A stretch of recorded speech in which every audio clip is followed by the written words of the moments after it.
seat you by the fire. Listen, listen. There's something I must confide. I know I said that it'd be fine. I know I made it look like it'd be alright. But I think I learned my lesson, and I'm not gonna let you out of my sight. You can call me killer, 'cause I'll bring you to the light. And it might taste bitter when you're answering to God. You can call me killer as you look into my eyes. Nothing but a sinner. You won't get away this time. You won't get away this time. You won't get away this time. You won't get away this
I've never felt this way before.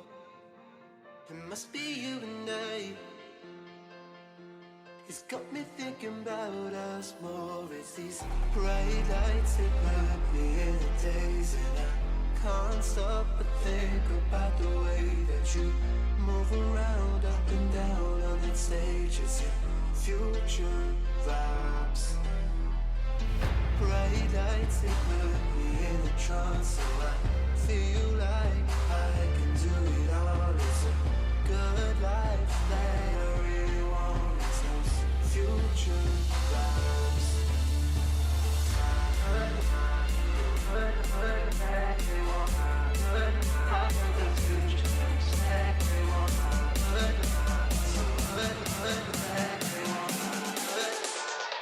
I got those future vibes.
To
Well, welcome guys to the Female Pro League night stream. It is just I tonight, Lemon Kiwi, and we got Orbit versus Savage, their last match of the season before the playoffs do begin in August, at the end of August. So, as you're looking here is the Specialist draft, and I wanted to bring this up for you guys, and of course, Band Protect can be very long and exhausting. There's usually nothing really interesting happening. The only thing to know here is the stock. Mocha did ban the stock, and the counter UAV is out of play here. But a very interesting Specialist draft. As you can see, only no kinetic armor on the side of Savage, no active camo on the side of Savage, and they have 3 weapons going on here. And then on the side of Orbit, they do not have a Heatwave player. So, kinetic armor and active camo on one side, kind of like those, kind of give you a second life in a way.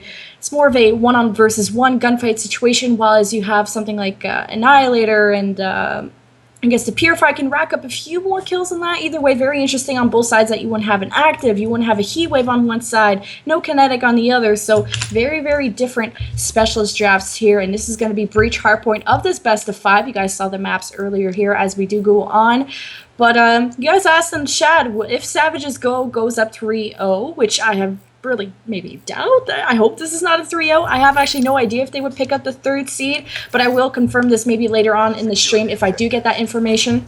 Well, we will be starting off this hardpoint here with Savage. And I'll go on here with Prime Royal. She's going to be challenging the hill right away with the VMP and drops right away to the hands of Mocha, who does take over the hill here for Orbit. And she's contesting the hill and does finally get taken out. Flavor is going to be 2-0 on the hill, racking up the few points for Savage. Orbit was the first one on the hill, but they were taken out right away. As you can see, the orange arrows of Savage getting ready to set up. They are spawning Palace, so you're going to see Orbit come in for a pinch here. All the blue arrows coming in from all directions. Lex Cuddy's going to be on one side. Oh my goodness, Flavor just turning on 2 people, and Danielle picking up the 3rd. Flavor with the 4th kill, and that's all those players down for Orbit, as you're going to try and flood the hill maybe one last time before rotations come in for the next hill. And just like that, Flavor is 6-0. Hellstorm and Lightning Strike 50 off the Cerberus already in the first hill, and this is going to be quite the problem for Orbit if you already have a Cerberus this early in the game.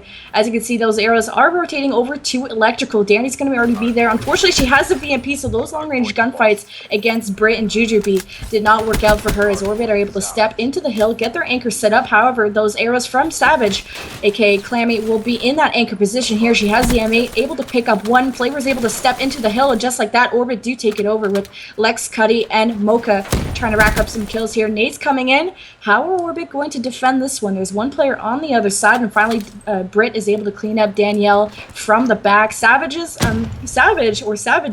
are still contesting that back anchor position here, but most of the time so far has gone in favor of Orbit, so they're able to get quite close to tying things up here. So Flavor and Clam are going to try one last push maybe. 20 seconds left on this hill. You can see Prime Royal is already not really going to just focus on spawns for the next hill, but the scrap time, those last 13 seconds going in favor of Mocha and the ladies from Orbit will be increasing their lead, and also lead changing in their favor going into the 3rd hill here. But those orange arrows from Savage have middle map control. Actually, scratch that. Brit just took off all middle map control from Savage's. Flavor is going to do her little hill thing and just pick up the rest of these kills here. Currently double positive, picks up 1 from the middle of the map. Unfortunately, she was taking off that Cerberus here, but 275 off, actually probably doubling her streaks here. She's going to call in that Lightning Strike, probably try and clean up the middle of the map. Let's see if she can pick up any kills, and she's only able to pick up Jujubee, but Clammy and Danielle are able to clean up the other 2 players. Another 250 off of Lightning, but she has that Hellstorm also to ping, and this would be a good time to rain it in the middle of the map. But now they just, I mean, all these players from Orbit just have to funnel through this middle of the map, so this is some pretty easy gunfights here. You have that desk, but here comes this flood from Orbit. Nonetheless, Flavor's able to pick up 2, and Royal as well with another kill. And there's Flavor just calling in a second Lightning Strike in this hill time.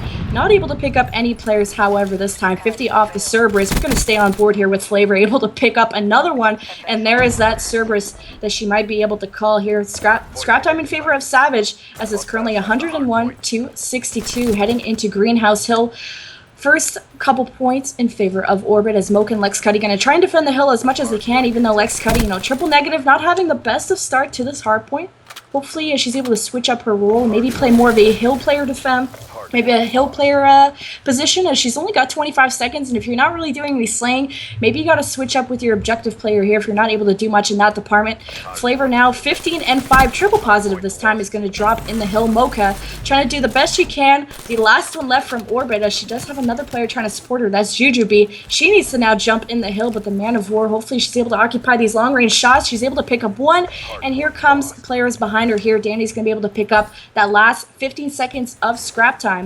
So, I mean, this is not really a devastating lead in favor of Savage, and, they've occupied most of the time, but Orbit having those early rotations kind of guarantee them a good maybe first 20 seconds maybe into each hill, which is able to keep this lead not too drastic into Savage's favor. But here on this next lab hill, you can already see Mocha and Lex Cuddy working together for those intro points. Lex Cuddy in the corner able to pick up one, and Jujubee also on a 2 streak is going to occupy this top AC position. She's also a bunch of specialists on the board here for Orbit. This is going to be an interesting hill if they're able to pick that up. Maybe Jujubee's Tempest would have been good to use on that lab hill. Unfortunately, she was taken out.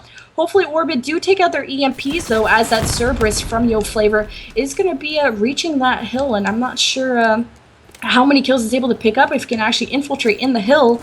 Clammy now is going to try and contest this hill one last time in the last 15 seconds. Of course, the hill is rotating back to the middle, so if Savage are just able to keep Orbit trapped in that lab area, they could be racking up some good time. But as you can see, the blue arrows from Orbit are occupying this middle of the map, and I think the Cerberus is not really moving or doing much for Flavor here. So Orbit, this is Orbit's chance to really come back in this game. They are only down by 13 points here, and surprised nobody from Orbit has used their specialist quite yet. Jujubee could be maybe sitting on top of this middle building with the Tempest or something like that. Let's see. Lex Cuddy has the active camo, doesn't need it, however. She got the nice 2-piece there. Britt's going to have that sight. She actually just pulls it now, takes off that player from the top AC who was actually holding that Annihilator. And Clammy's going to shut down Britt after, you know, such a slow journey with the sight. Mocha now occupying this middle hill, getting some time for her squad, as now the lead has changed in Orbit's favor here as she does get taken out. Trades going in, and Flavor is the last one standing in this hill, and she did so well on the first rotation of this middle hill. I think she went like 6-0, 8-0, I don't know, but she almost got a Cerberus on this first hill. Let's see if she can do it again. Picks up 3. Such disgusting shots out of Flavor now. Also a minute and 45 of hill time, and the most amount of kills. Definitely the MVP out of Savage so far, even though she falls off the map or gets shot off the map there. I'm going to go on board here with Prime Royal, occupying that Purify here. Hellstorm's coming in, but not able to pick up any kills, so that might most likely was YoFlavor trying to call that in. Trying to get some information, but maybe could have called it in on a more open hill. Either way, Savage going to occupy and hold that anchor position here. That's going to be Clammy with the HVK, so switched it up from the Man of War, I believe. Also has the Scythe if she'd want to use it, maybe on a better hill that she'd be anchoring, maybe more long range than that. She was taken off of that, and here comes the flood from Orbit. Lex Cuddy able to pick up some kills here, and she's the last one standing. One last player to get, and the Heat Wave comes in from Flavor. Fantastic kills out of her, like I do keep saying. 14 seconds left in this electrical hill, and Savage are most likely going to have this last bit of scrap time. Actually scratch that as Jujubee is able to take off that last player. So scrap time in favor of them, and this is a huge kill out of them as I mean, it's going to be 162 to 188 heading into Palace here, and this is going to be a bloodbath. 3 players of Orbit are going to be challenged there by 3 players of Savage, 1 in the middle of the map and 1 coming through the backside here. Danny and Clammy able to pick up 2 off Orbit, but Britt and Mocha still left on the hill. So how are Savage going to be able to play this here? You see the arrows from Savage are pretty spread out around the map. So I guess some split spawns going on there, so they're going to want to stick together, maybe try and funnel at least 2 directions here, not too spread out, as now this push has not been working out. Orbit still able to hold all the time on this Palace Hill, and they're I mean, it's not a huge lead so far. Of course, you can, Savage could be maybe one last push and then try and focus on those greenhouse spawns, because that's, in my opinion, a pretty big money hill, especially on Breach Hardpoint here. Mocha and Jujubee doing such a great job of holding these players off. Even Jujubee using a Man of War in the hill is still able to win some gunfights against some of these sub players from Savage. Now we're seeing these rotations here, and the first people to get to Greenhouse is Prime Royal and another teammate there from Savage, but they're kind of spreading a little bit too far out, and they should be trying to get on the hill and extend that lead as much as they can, as it's about a 30-point, maybe 20-point differential in favor of Orbit, and Savage are going to be stepping on that hill. So, I mean, Orbit were doing a good job of, you know, slaying around the hill, you know, but then they didn't actually step onto the hill. So now Mocha and Britt trying to stay alive on the hill. Britt is the last one left, and just like that, 3 go down from Savage, as a beautiful 2-piece there by Britt does come in, and Mocha and Lex Cuddy going to join her, and there's going to be one last push here. Lex Cuddy going to pop that active camo. She does get shut down from Flavor though, so not the best use of active camo that I've seen. Let's see what Mocha can do now, trying to defend this hill, but here comes the flood from Savage, as Prime Royal is going to be taking over the hill in the last 18 seconds here, and If she's able to hold the scrap time, this is going to really come down to the wire, 226 to 205. However, that scrap time is going to be challenged. Clammy's still on it, however. Let's see if she can hold it. One last player to worry about, and Mocha finally does get taken off, and looks like that's the last push here. Even though Mocha did just spawn next to the green hill, she's not going to be able to challenge that scrap time. But the next hill is fully occupied there by Lex Cuddy and friends from Orbit. This can be another great money hill here in Lab if you're able to defend it, at least stay outside of the hill and try and slay and, prevent the players to really contest it, because, I mean, some players can just sit in corners and really contest this hill. Let's see what Lex Cuddy can do. She's able to pick up one. Here's one player standing outside the hill, and Clammy comes back in and cleans that player up. And Danny's going to be contesting this hill here. Has the Annihilator, still going to use the VMP for these close quarters, and she does get cleaned up as well. Orbit now on the hill, 233 to 221. This is really coming down to the wire. Who's going to be able to hold the scrap time and go into middle hill with a slight advantage here? Some specialists going in is Jujubee with the Tempest. She actually just pull it out now. Could get some multi-kills, but no. Fantastic kills out of, I think that's Clammy, who was sitting on the other side of Cut, able to cut off those players from entering that lab hill. So Jujubee is just going to sit on this top building and maybe just cut off players from Savage from even getting in. But no, the Flavor calls in. Flavor calls in that Lightning Strike, is able to clean up those players from the middle map, trying to rotate either into Lab or defend this middle hill here. Lex Cuddy, however, is going to start off with a two-piece and also holding some hill time. 3 seconds left for Orbit to close this out. Flavor and Prime Royal trying to flood into this, and no, Mocha comes in with the two-piece and cleans those players up to finally shut down this first hard point. 250 to 238 in favor of Orbit. So no 3-0 for people in the chat wondering for Savage. This is not going to go that way, at least so far. Let's look at the stats here. Flavor just shy of the 40 bomb, 38 and 26. 2.5 minutes of hill time, 13 defends. Absolutely great performance out of her. And also Britt, also 2 kills shy of the 40 bomb and a minute and a half of hill time. Also great performance out of her. And you really saw a lot of multi-kills out of her and Mocha. Of course, 10 minutes of hill time. I always saw her jump on the hill and really contested as much as she could. Lex Cuddy had some nice use of the specialist, the active camo a couple times, and overall, everybody played really great. It really just came down to just those key engagements that solidified that last 12 points there for Orbit, as we do head into map number 2, being Evac S&D. We're going to be right back after this quick intermission.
Well, welcome back, guys, to the Female Pro League stream. Orbit and Savage still on stream, of course, and my lonely self solo casting. But there is a mute button, and you guys can use it. But for now, we'll be going into this evac S&D. And in case you guys missed map number 1, 250 to 238 was Orbit's score, who took the map 1 win. And very interesting specialist draft, as you can see on the board. No kinetic, again, on the side of Savage. Overdrive is the only one being used on the side of Savage. Psychosis is going to be the only one used on the side of Orbit. So very interesting specialist draft here, of course. Both the sides have the Heatwave and the active camo. The only things that are sticking out are the Overdrive glitch versus the Psychosis and kinetic armor. So up to you guys what you think can be used in better situations. It really all depends on what situation you want to use these specialists in. I'm always a fan of kinetic armor in an S&D. Really grants you extra armor. I mean, of course, if the other person has better headshot count, then that might not matter at all. And glitch, so important in changing your positions in an S&D to get yourself maybe from, could be a life-saving position switch, of course. And Psychosis, very good bait and information acquiring specialist, but it can be kind of finicky. Of course, clones can go in very weird directions, but Mocha is going to be the first to pick up the bomb for the side of Orbit here on offense, heading towards this A-bomb site, occupying here this VMP, and already 2 players of Orbit off the board. It's going to be Brit and Jujubee here. Clammy was the one to pick up 1-0, and actually Clammy falls off the map, leaving Mocha in a 1 versus 2. So very doable situation here, as she would have full control of B-bomb site, but she's going to turn around here, and not sure if she heard Flavor or not, but that was a very good awareness out of her, leaving herself in a 1 versus Prime Royal, who actually does spot her in a, great angle that Prime Royal got. Unfortunately for Mocha, wasn't able to clutch that 1 versus, 2, almost 3, minus Clammy falling off the map. Either way, Savage are going to pick up the first round win here on defense. They'll be switching up on offense to see what they can do, and Mocha, the only one with kills on the side of Orbit. That was a very fast killing round for Orbit. They dropped 2 players in under 30 seconds, so they're going to have to work on maybe playing slower or matching that aggression here out of Savage. So now Flavor is going to have that bomb for the side of Savage, heading towards this A-bomb site.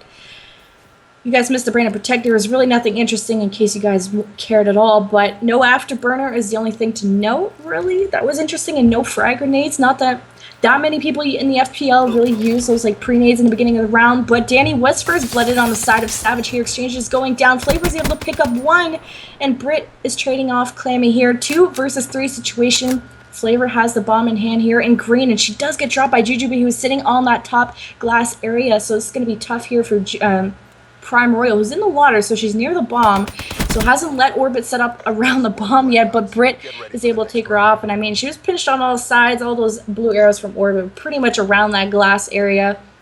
And here Brit is going to be featured on your final kill cam here with the Man of War. So we've seen some variations of Man of Wars and M8s, but mostly VMPs. I think I might have seen a Kuda, but either way, Danny, an 0-2 start out of her, is the only one really lacking in that department, I guess. Oh, it's only been 2 rounds. Let's go into the third, as Orbit will be back on offense. Jujubee is the one holding that Kuda long barrel grip. So that was that player I noticed that has the Kuda, but she's going to a bomb kind of by herself. Mocha and friends are going towards this middle map, so she's going for kind of a reckless flank here, and as 2 players on each side. Brit will be the final one having the bomb in hand. So now they have to decide which bomb they want to go to here. Danny's coming here on a little bit of a flank, has the Dingo Thermal in her hand, so it's going to be another match like that SB versus Riot. Hopefully not. Either way, Brit is left in a 2 versus 2 with Jujubee here. How are they going to attack this bomb site here? Jujubee's able to pick up 1, so they have pretty much full control of this B-bomb site. They're still going to be careful, however, going around this corner. Clammy's in this top AC area. Might have spotted a player. But how is Clammy going to attack this one? She doesn't have a secondary, like an RK5, to really use close range. And an M8 is pretty terrible close range. Either way, bomb is down for Orbit. So, almost the 1 burst there out of Clammy, but Brit laying down on the stairs able to pick that kill up, as Orbit take a 1-round differential here, and has been pretty back and forth. At least they're able to win that offensive round there. Brit currently 5-1. There's no HCs in this game. That was taken out in the Banner Protect, and also the counter UAV, so it's going to be kind of a long ways away to get a lightning or a dart. It's kind of a long time. Let's see if she's even close. Or actually, counter UAVs were in the games. Oh no, sorry, it's the last map of counter UAVs were out. So Britt's going to have that counter UAV in her back pocket. 150 off the lightning and have to watch out for her.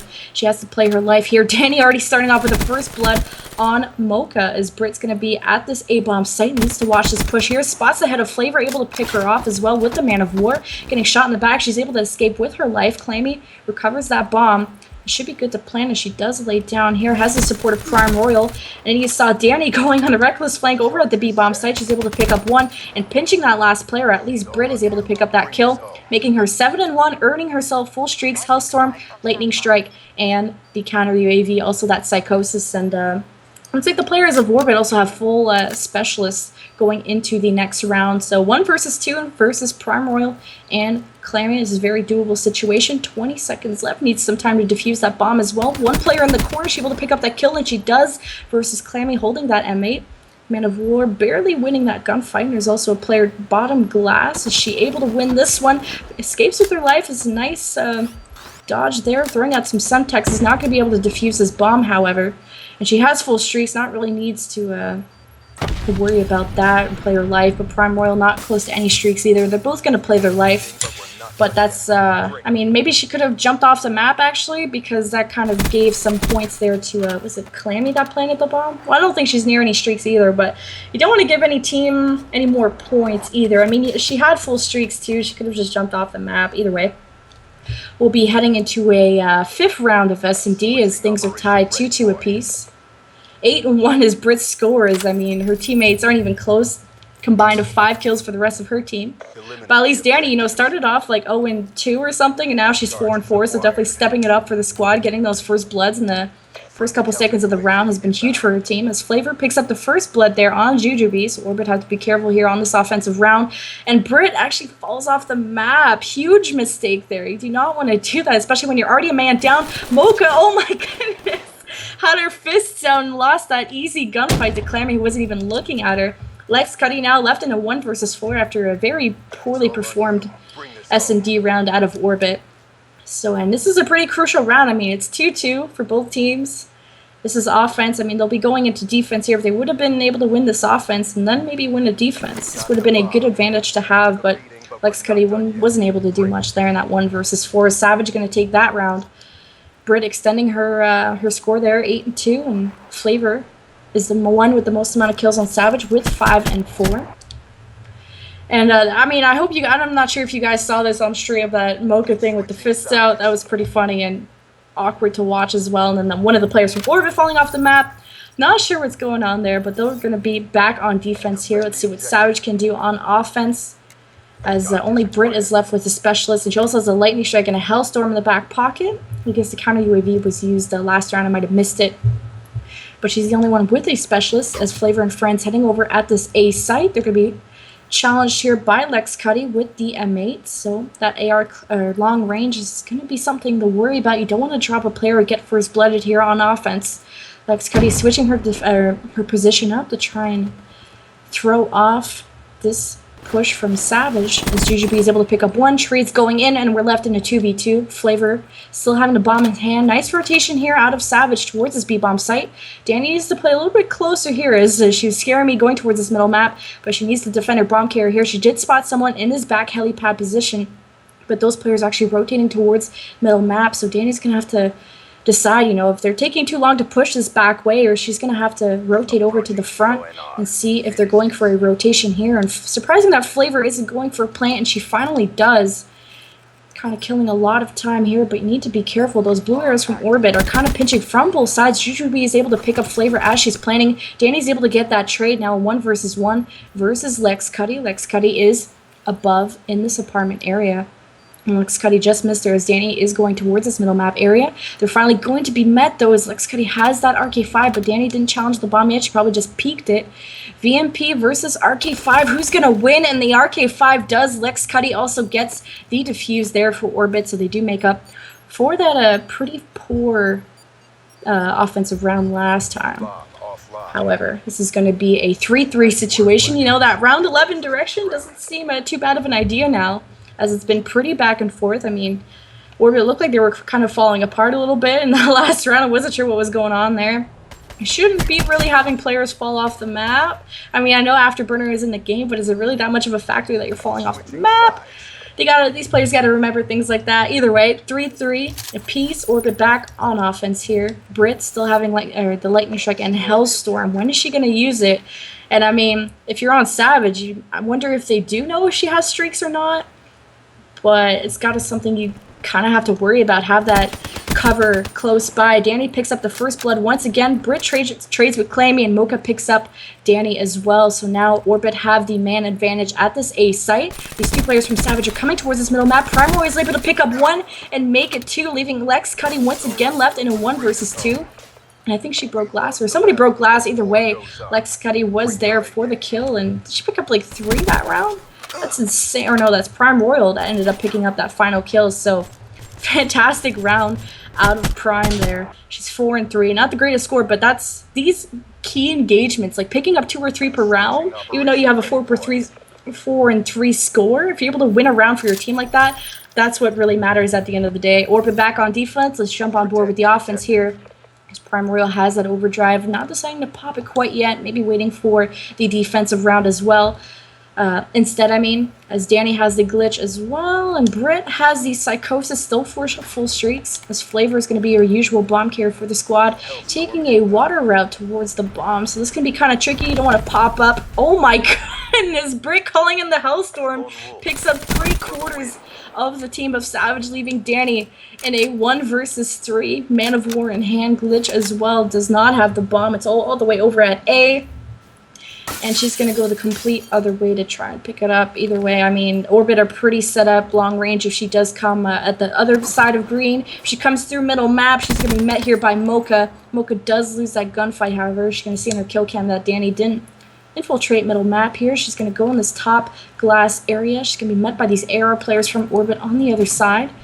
So taking cover here in this bottom glass, she only has 30 seconds. She's able to pick up the bomb, but is she going to plant at this A site, knowing that maybe Orbit could be defending here? She's going to be challenging this building, trying to go for a rotation around, but they're going to be met by these players here. Let's see if Lex Cuddy's able to spot it. And this is kind of a weird setup out of Orbit. They should be kind of trying to watch the bomb. So now Brit knows that nobody's at the A site. And now let's see if Danny actually did get the plant down. Looks like she does. So now these two players of Orbit need to work together. And I'm honestly surprised they let that bomb plant go through. They had cuts in this back helipad. They honestly could have seen Danny rotate if they were actually looking somewhere relevant. Like, I'm not sure what Lex Cuddy was looking at, just looking at helipad. She could have easily went around the building. Either way, Danny got the bomb plant down, but in a 2v1, kind of a difficult situation, and Lex Cuddy and Brit were able to pick that up, and Brit hitting the double digits as well, 12-4, with 1 plant to her name, and I think she still has streaks to worry about here, but now we're tied 4-4 apiece, still around 11 direction. It's pretty back and forth, nobody taking a huge advantage. And I mean, I feel like Savage, all they have to do is shut down that Brit player. I mean, she's the one with kind of the outstanding score, and I just want to see how Orbit react when they don't have Brit, you know, really putting the team on her back there, especially with the having an AR player go off like that.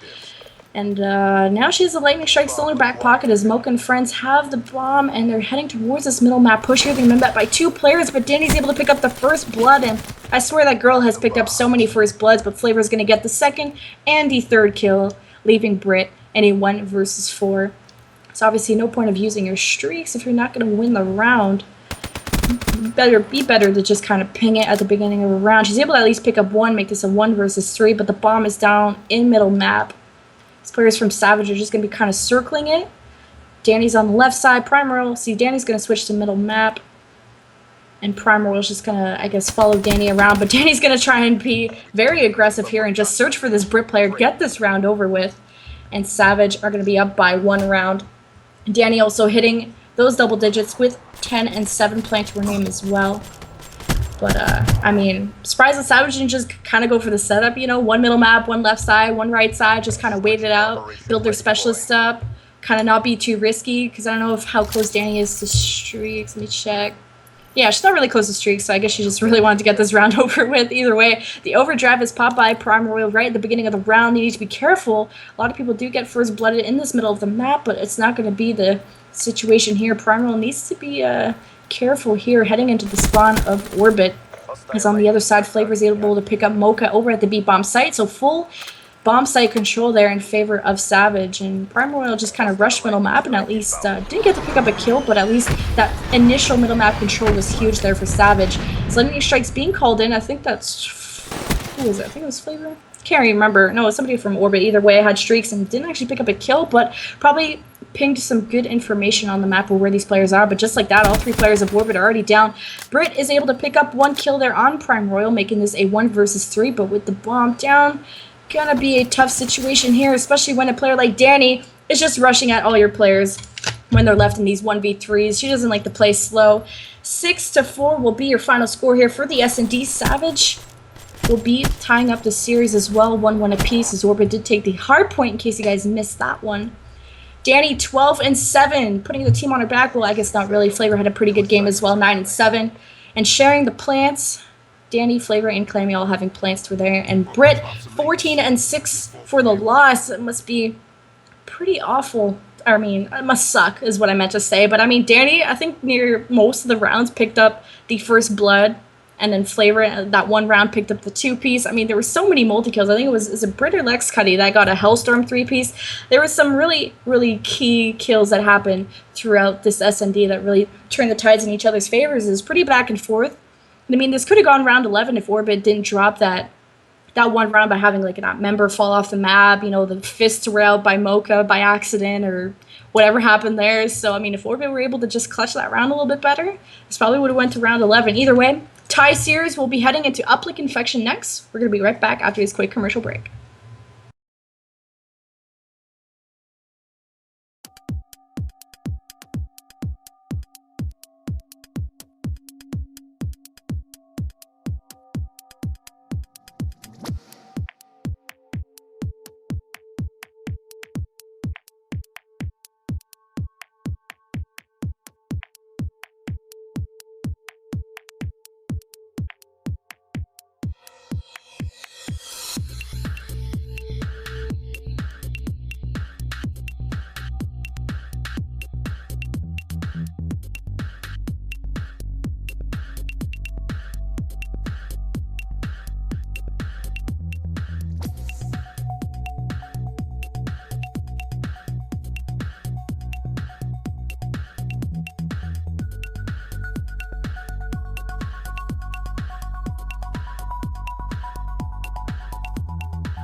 carousel below.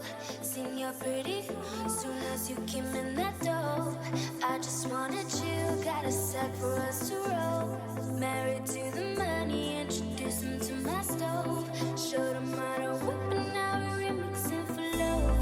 Get my track, can't let him hit the bando. We be counting up, watch how far the bands go.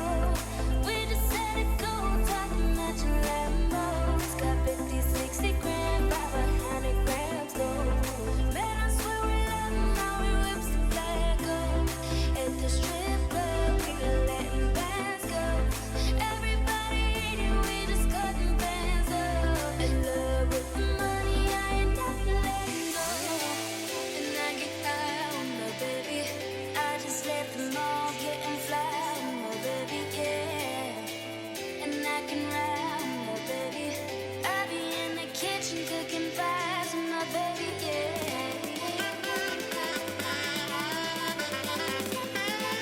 And I can ride on my baby.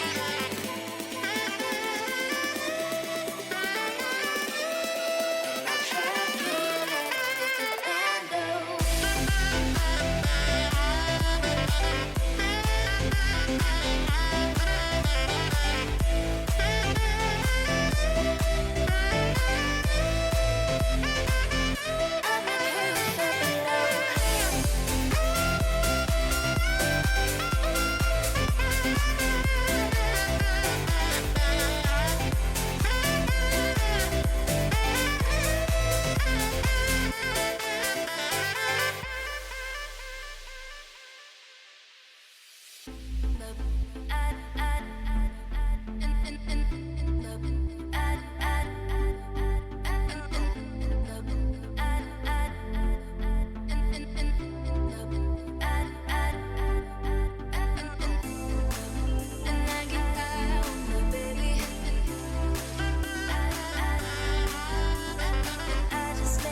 with the bando.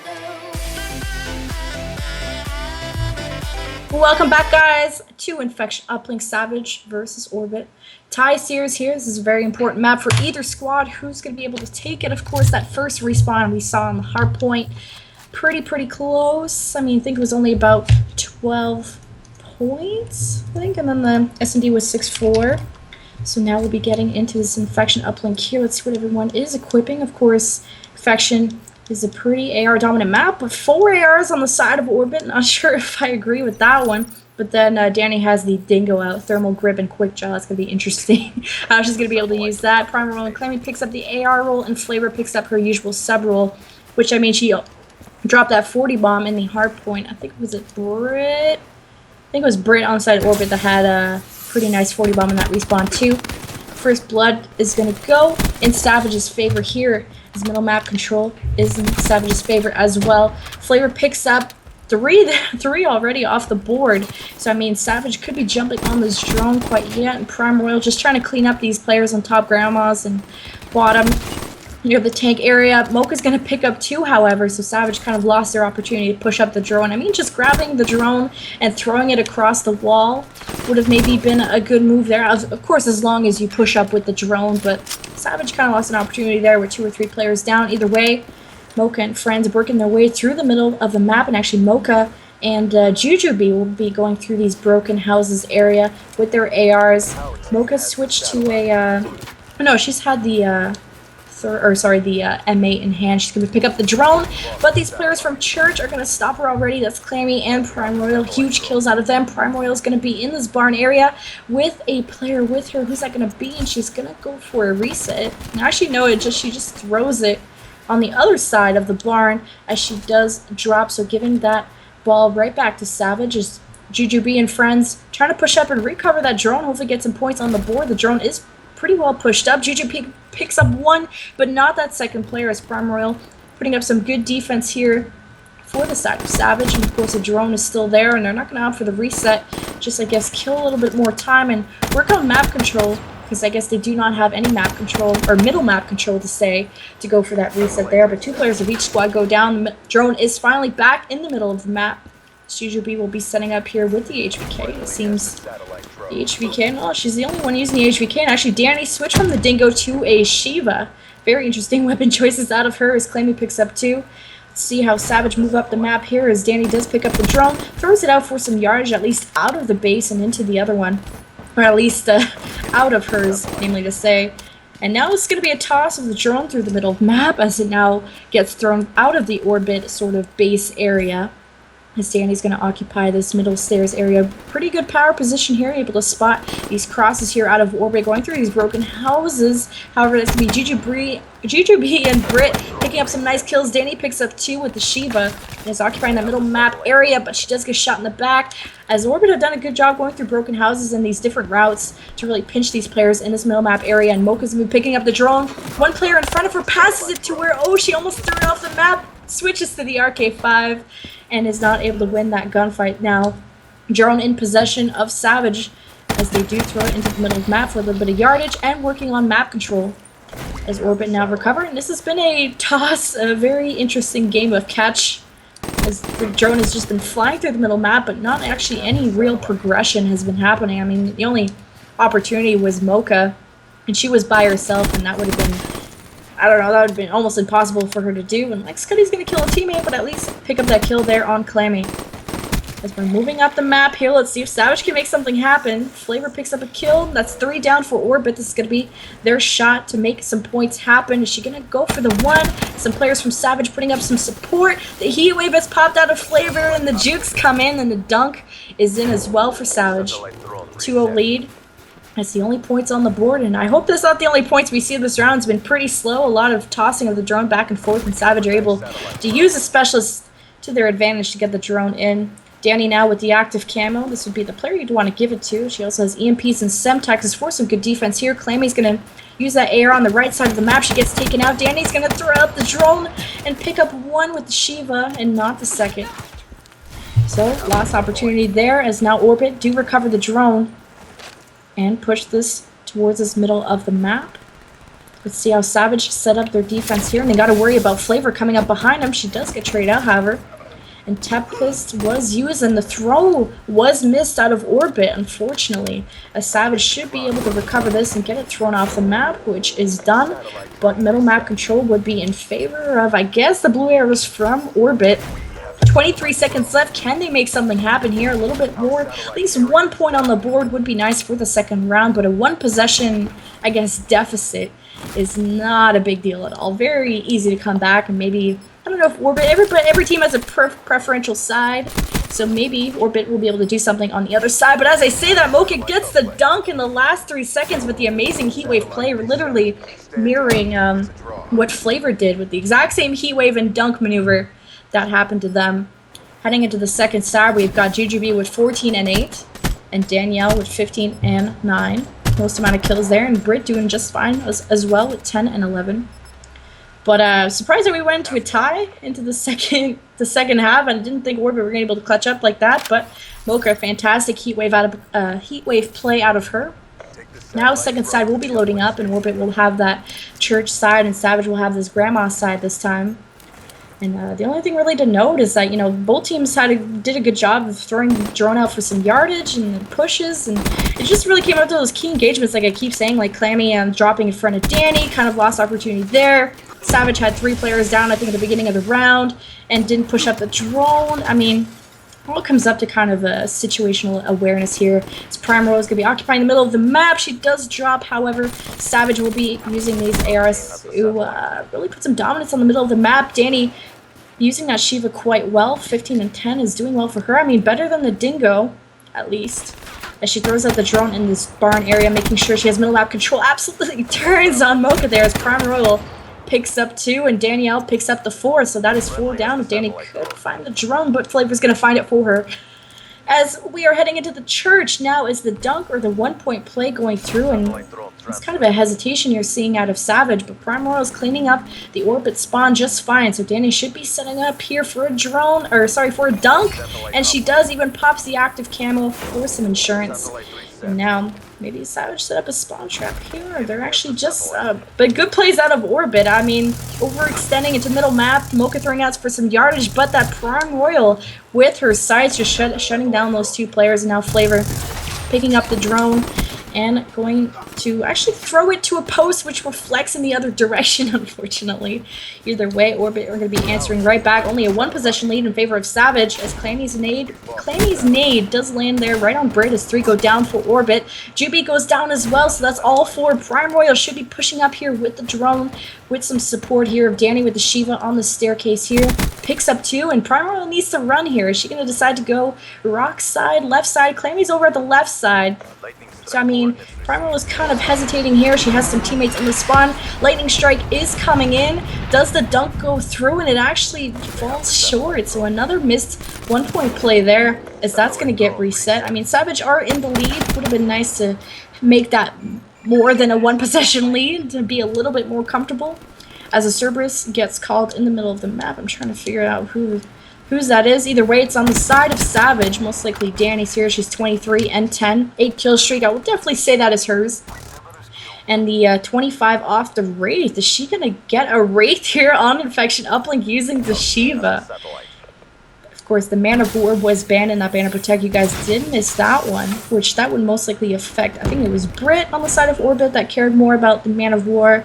Trying to think of who really used that on the side of Savage. Not really, but either way, Prime Royal doing a fantastic job there, landing that 1-point play for Savage, making this a 5-2 lead, as Danny is still trying to play her life here. 25 points off the Wraith. I just want to see her get it, and the Cerberus kill allows her to get that Wraith. Now, when is she going to call that in? And she just calls it in now, and that's not going to say that's game over for Orbit, but with Savage having a lead like that, now you got a Wraith raining in on you. I think that Cerberus is off the map now, so that's less of a worry there for Orbit. But this is going to be bad for Orbit. Any trespassing of the middle map is going to be scary for them. At least they're trying to stay in that sort of staircase building.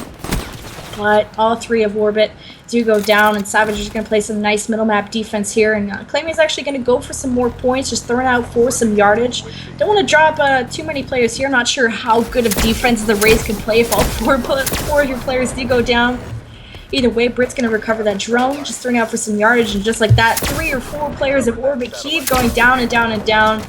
Now the Tempest is being brought out of Savage. Prime Royal should be good for another dunk. 3 players of Orbit right in front of her. Does she connect? And I think that might have been a 1 either way. 6-2 lead, so that's about 2 possessions lead for Savage. That's going to be 2 dunks that Orbit have to do, or a bunch of throws to go in as well. But this is looking like some... Well, actually, the Wraith is gone, so maybe Orbit have a chance here, and I was just getting really disappointed. I didn't want to see the end of the match quite yet. 40 seconds left. If you're going to ask me if 2 dunks can happen on that time, I will probably tell you knowing that you're crazy, but maybe Orbit can make something happen here, but this middle map defense out of Savage is most likely going to make that impossible. Prime Royal just kind of walking around this middle map, and she's able to pick up that 1 player, and now Mocha getting that heat wave done, or actually no, that was Flavor that popped the heat wave on her, and Mocha still has a heat wave in her back pocket, so heat wave versus heat wave, and Flavor popped hers first and got the huge kill there on Mocha. Stop her from having any dunks go in the second half, and your final score is going to be 6-2 in favor of Savage. And they take 2 consecutive maps after taking that SND, kind of a similar score, 6-4 in the SND, and now 6-2 in this Infection Uplink. And I mean, really the big factor here was Danny's Shiva. Absolutely disgusting shots, and, you know, getting the Cerberus, then she got the Wraith, really shutting down Orbit 3 or 4 players for a good 1 or 2, I think good 2 or 3 minutes, I would say, that Orbit just couldn't do anything, and they were just playing so hesitantly with this race, raining down on them. And of course, that's what I would play too. I would just play scared and in a building, and I want to get shot and feed Danny even more streaks. Either way, fantastic performance out of Danny, of course, and all her other teammates. And on the side of Orbit, I mean, they kind of got a similar kill score, and really, Mocha jumped on the drone quite a bit and only got 1 carry through, and really just needed her teammates to support more and get these key engagements and at least kind of counteract, I guess, Danny's Shiva. Maybe have a Shiva class just in case, or maybe I don't really know what else to suggest to Orbit. Either way, we will be going into map number 4 and maybe possibly the final map of Fringe CTF, Savage League the Series 2-1. We're going to be right back after this intermission.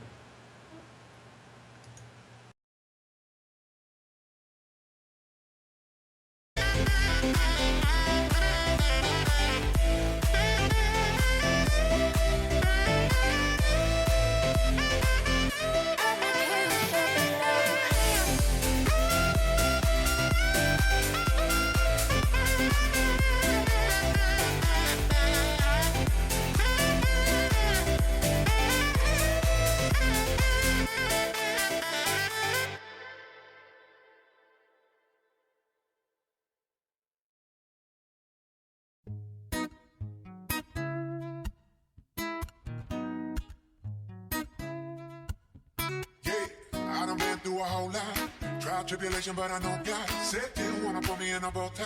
Pray that the holy waters don't go dry. So look around me. So many motherfuckers won't doubt me. They know that they can never doubt me. Found out a dirty double me, but they found me. And I love myself. Yeah, I love myself. Yeah, I love myself. I love myself.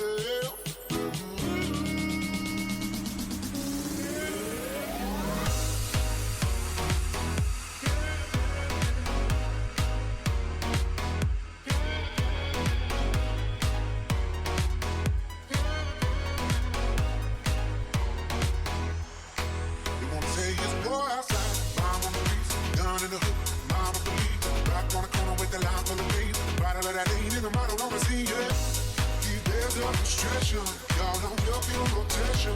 I duck these professions. Most of me fuck on probation. Friends of reality on me. Blood steam in the face of the beast. Sky will fall down the wind for rock. Now the strong and used to smile. I love myself.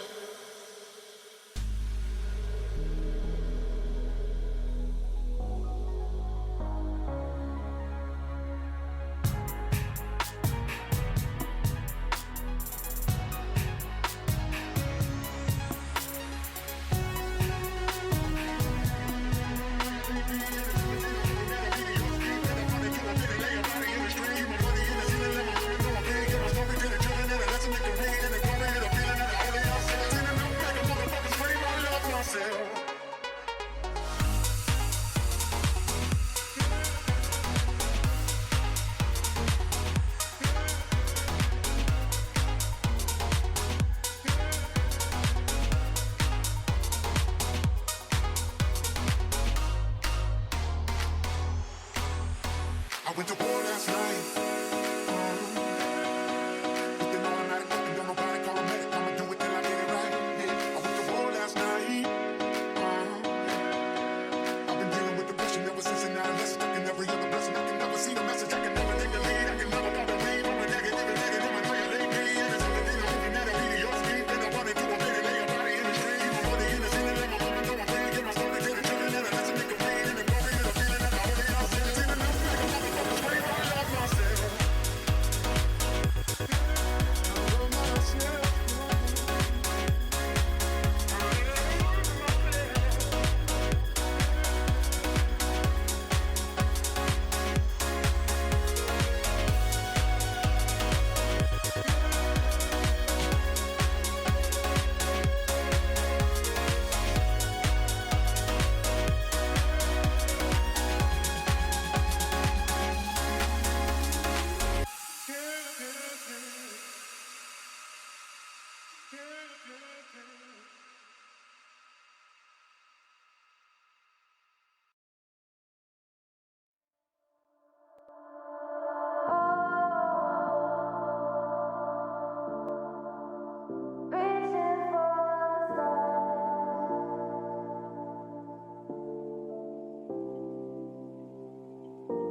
stars, but we're making this too hard.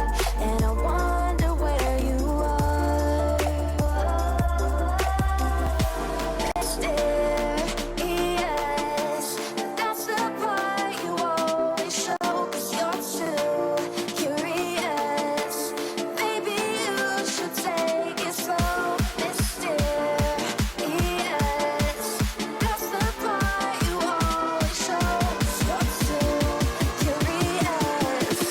Maybe you should take it slow.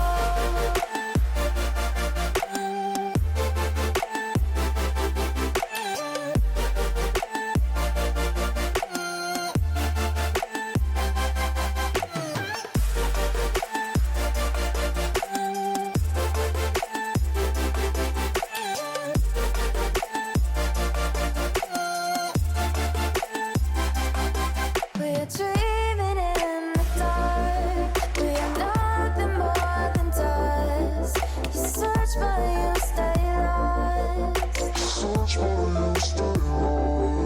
We're reaching for the stars.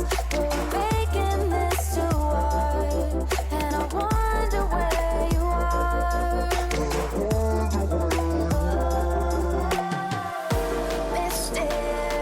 Mysterious, that's the part you always show. 'Cause you're too curious. Maybe you should take it slow. Mysterious, that's the part you always show. 'Cause you're too curious. Maybe you should take it slow.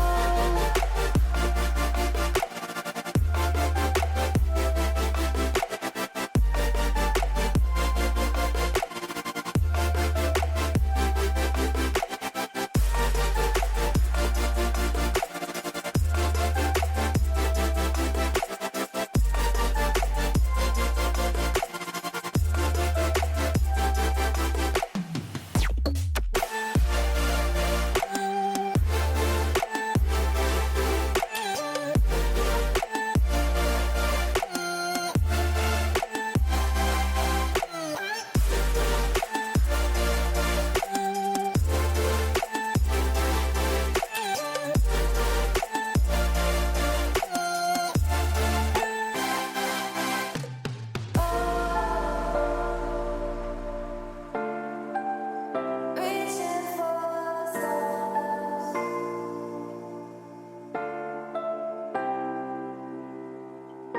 I wonder where you are.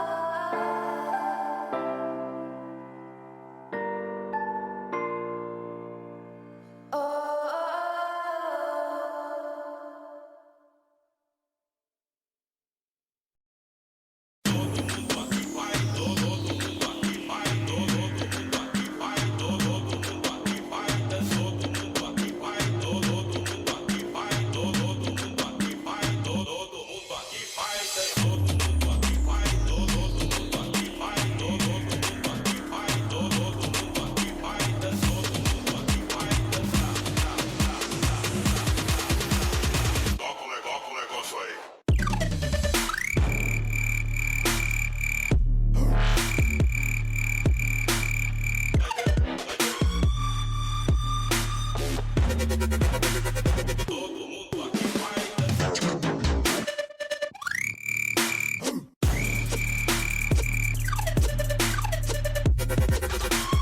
Welcome back, guys, to Female Pro League Stream 2-1 series. So far, Orbit versus Savage. Savage in the lead in the series, of course, as they did take the S&D 6-4, and in a similar kind of fashion, took the uplink 6-2, as Orbit kind of narrowly took that first hard point. I think it was about by 12 points.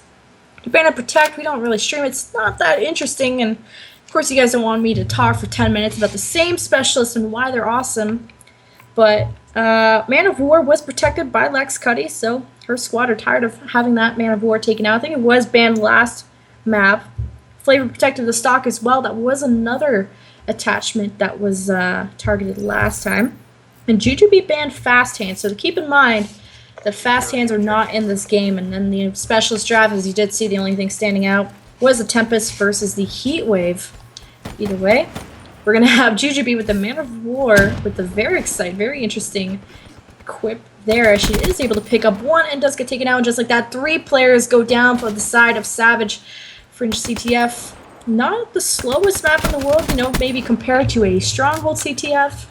Maybe Breach is a little bit quicker than Fringe. Either way, it's all about that middle map control and keeping control of your track side and not having players like here Danielle come through on your flank as she picks up that nice kill with the RK5, having that VMP in her back pocket along with the EMP, or sorry, the VMP, and has an EMP with the Semtex here. She does get taken out there, so Orbit trying to keep their defenses up as Brit is going to occupy this Trax area with the Shiva. So Orbit looking like they're going to use the Shiva too after seeing Danny use it in that previous round and pretty much annihilating everybody. I think, yeah, she picked up a Wraith and a Cerberus last map in case you guys missed that one. Either way, 2 players of Orbit go down, and as you can see the arrows on the map, there's not really anybody close to anything as Danielle was pinched out by those 2 players of Orbit. We're going to see another push out of Savage towards this track side, but you can see Orbit putting more pressure on this track side here as Brit is going to use that Shiva, but not able to take out Flavor, who comes a little bit closer range. So that's kind of the downside of Shiva, you know, that single shot. If you're not able to get all your shots down, you'll easily lose gunfights like that. Now you're going to see Savage here on the offensive as Flavor is going to occupy, or at least be in this top barn and just wait for her teammates to push up through tracks. And as Jujubee did take out her teammate trying to come through tracks, Flavor is staying alive in this barn area, so Orbit have to be wary of that as Flavor does take out another defensive player from Orbit. And Savage still putting up some good defense on their own flag, as I think Orbit tried to go for a counter pull through tracks as they were holding that area down. But Flavor now, as I mean, Savage did a great job of holding their own base, kind of depending a lot on Flavor to do it on her own, and then holding control of tracks, allowing Flavor to have pretty much an uncontested run right into the base. A 1-0 lead for Savage, 2 and 40 minutes left. And Flavor earns herself Hellstorm, any Lightning Strike, and I think just put the counter UAV up for her squad. So yeah, it is up. She did get an assist with it, so it's really going to disorientate Orbit on where these players are. And Jujubee is going to have that Tempest middle map, is able to pick up 2 players, searching for some more as Savage are coming through this tracks area. And actually Orbit are shutting down all those players as 3 players of Savage go down. And Jujubee is making work with the Tempest, trying to find another one, but she does get taken out there by Prime Royal. So Savage doing some good defense here. There's actually 1 player left, and that's Lex Cuddy being very sneaky, very sneaky in this bottom Grandma's area. And there's another one coming through tin, and that's Mocha. Needs to win this gunfight, and she does. Claiming loses that one. Another one middle map. That's going to be Prime Royal over at that tracks, and she loses that one as well. Nice shots out of Mocha, and these are huge as now this flagpole is going to come through tracks, and Jujubee is going to be leading the charge here with the Man of War. So are they going to decide to go back barn? But no, Flavor comes in with the Lightning Strike. Doesn't actually take out the flag carrier. She does escape through this top barn area. And no, there comes Danny with the clutchest 2-piece you'll ever see on this map with the flag return as well. But here comes the pull once again out of Savage. Now they're pulling, or sorry, that's Savage pulling the flag here as Clammy's going to activate that kinetic armor for some insurance as she goes through 10. This is not the most ideal way you want to pull the flag, of course. Orbit's going to be spawning right on Globe, but who cares about that when Flavor is going to get a 2-piece, or I think it was 2, actually maybe 3. She's on a 3-kill streak, and Clammy gets the second flag cap for her team. 2-0 with a minute minute left in the game as Orbit not able to respond, and especially Lex Cuddy, who's 1-8 right now. Not the greatest performance out of her with the HVK. Hopefully she steps it up because that's a pretty big deficit as Jujubee and Brit putting the team on their back with double digits, and Mocha also not having the greatest game, but she's trying to do the objective work a lot for the squad, and when you're trying to do that, you're not going to have the greatest slaying ability either, as Brit thought she killed that camo player and actually just stopped shooting and ran away, so that camo player is able to get the return as maybe one last push is left out of either side. 25 seconds left, not going to be able to do much there either, as we're going to be going into the second half with the 2-0 lead for Savage. And looking at some stats here, Prime Royal, 1 kill shy from the double positive, also a 4 streak. And that's going to be the end of that. She gets taken out there as I'm talking about her. But Brett 14 and 10 on the side of Orbit, and Jujubee with 12 and 9. Also doing a great job. And nothing really to note except Flavor had a really great stop with the lightning strike. And also, well, she didn't stop the flag here. She's able to stop one of the players, really make them escape into barn. And that's where Danny pushed in with the 2 kills. So that was really huge out of them. Nice play out of Savage. And that was really the Orbit's, I wouldn't say Orbit's only shot, but the closest shot they've ever got. Either way, Savage will be going into the second half with a 2-0 lead. And some specialists will all be on the board. I think I see Lex Cuddy here with the active camo, Brit with the sight and the counter UAV in her back pocket. That's all I believe you're going to see for now. Flavor got rid of all her streaks in that first round. Now this is going to be a fight for middle map as Orbit do throw up their counter UAV. Really disorientate Savage, so wonder if they're going to be going on the offensive here. Huge kill out of Brit over at Trax. This is a great area to hold, and she actually picks up 2. But she's all by herself, and another player is over at Jujubee is over at Tin. So it kind of screwing up the spawns for them. As Jujubee, or sorry, that was Brit that did get taken out, and Jujubee does as well. So you kind of want to stick to really anchoring one spawn. Or not anchoring, but just focusing on making the other team spawn in one sense and not getting split, and then you don't know where they're spawning, and you're kind of having a weird push going through alley and Trax at the same time. Either way, plenty of time, 4 minutes left for both squads to make something happen. Orbit are down 2 caps, however, so the pressure will be on their shoulders to make something happen. But 3 players will be down for Orbit. You can see Savage, all 4 players are going to be pressuring this Orbit spawn, so this pull will be coming in. Jujubee is the last one left to pull up some defense here. Man of War, Varix, I'm not sure how good the Varix is in terms of, you know, really picking up these closer range kills, because Man of War can be pretty decent, medium, closer-ish range, but with that Varix, it makes it kind of annoying to zoom in. Either way, we're going to be in a stalemate, as Mocha and Flavor will be holding the flags for both squads, as Mocha will be escaping in the tin, and actually there's Danny hiding in a corner. Does she get the flag return? And I believe she did.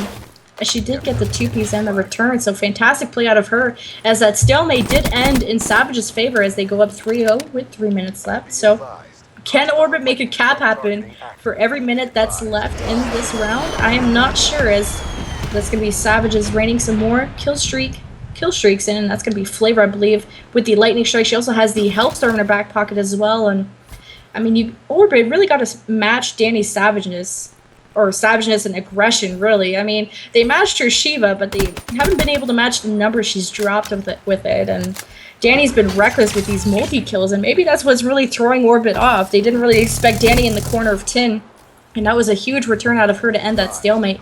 Flavor's going to call in this Hellstorm, and she's going to find one little player of Orbit back in the spawn. Or actually, no, that was going to be in their own spawn, so it was a good defensive kill streak there, at least able to get that information and get the kill on top of it.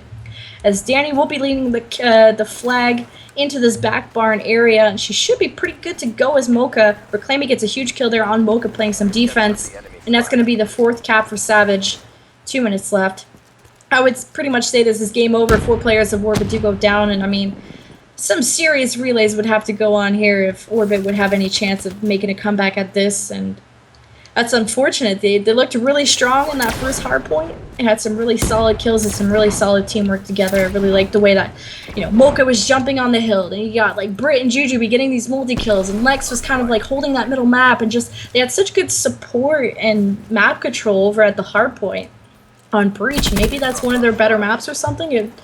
You know, and the S&D wasn't that horrible, really. It was 6-4. It wasn't like a terrible loss either. And, you know, they had that one map where they kind of fell off and stuff like that. And, you know, Orbit honestly could have made that round 11. And maybe if they really clutched up, they could have won it. But obviously, Savage woke up after that kind of 12-point, you know, hard point loss. It's got to be kind of devastating. I think, was it Flavor that dropped 40 bomb? Flavor dropped the 40 bomb for the loss there. But then I think on the S&D, was it Danny that got double digits, really stepping it up for the squad. Even in the uplink, you saw Danny got the Shiva, and she got the Rage, she got the Cerberus. So really some star players on the side of Savage. We'll be looking forward to seeing them in the playoffs. Of course, both these teams do make it in the playoffs, I do believe. And this won't really change Orbit's standings that much from what I can see. Savage are currently in the 4th seed, 12-5, and Orbit are 9-8 and 5th seed. So really not the end of the world at all. This is not totally devastating. It's not like this is a playoff deciding game. Either way, Orbit are able to get one cap in before the last 30 seconds of the game, and we're going to see Danny earning herself another Wraith on this map as I was going over standings.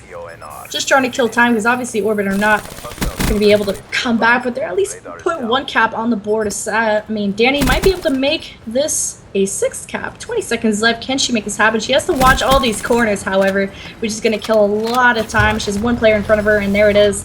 Wraith is able to make up for that kill, though, getting the trade, I guess, but 6 seconds left. That's going to be the end of the game and also kind of a stalemate to finish it off. And Savage will win this CTF 5-1 and also the series 3-1 to like I said, I don't know, I don't really think that will change their standing. They're still in 4th place along with Riot in 1st, Sway in 2nd, Strictly Business 3rd, Savage in 4th, and Orbit still at 5th, I believe.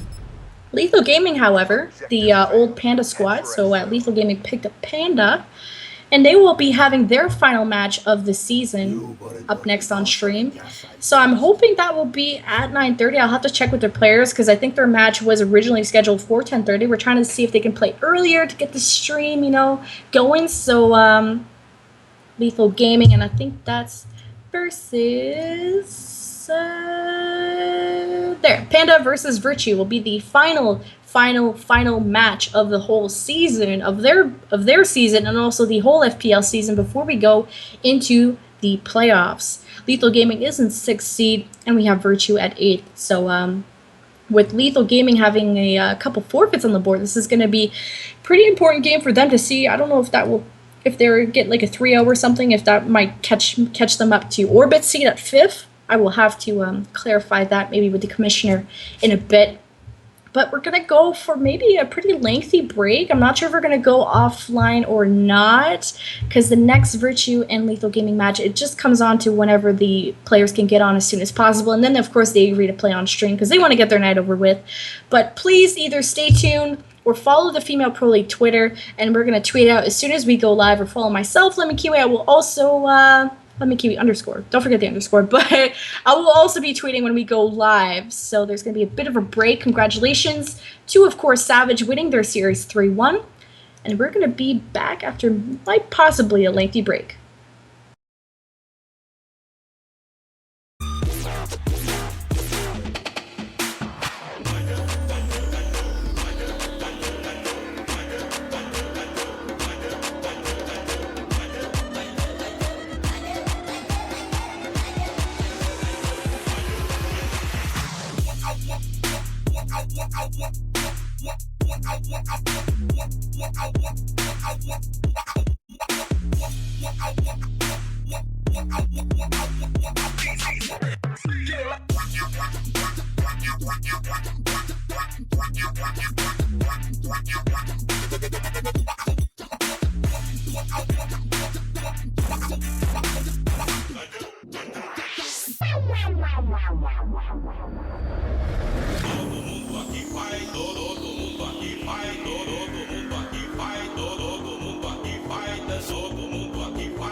What just happened? He makes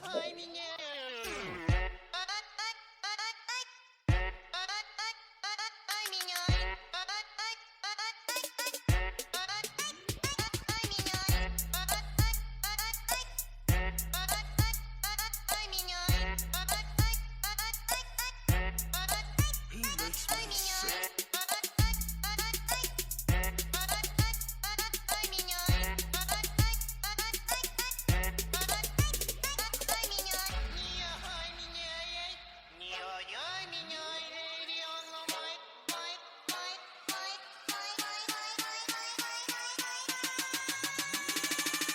Is it for your own good?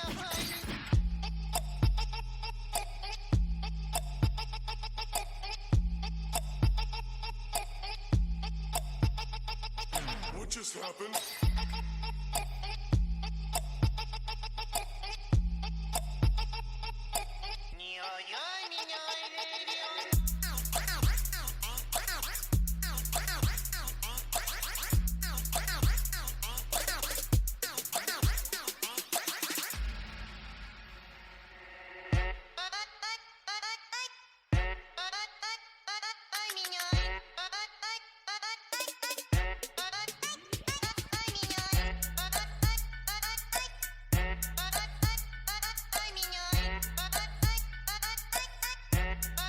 He makes me sick.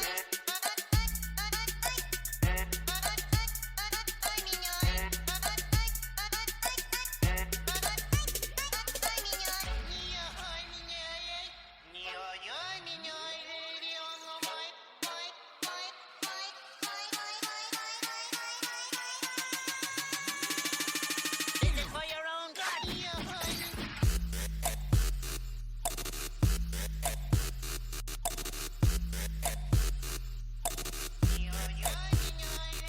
What just happened?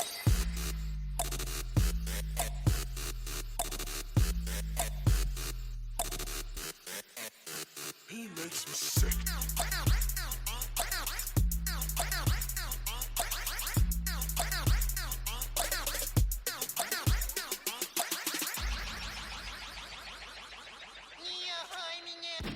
Well, that takes care of that, eh, Patrick? Done and done.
preparado pra fuder.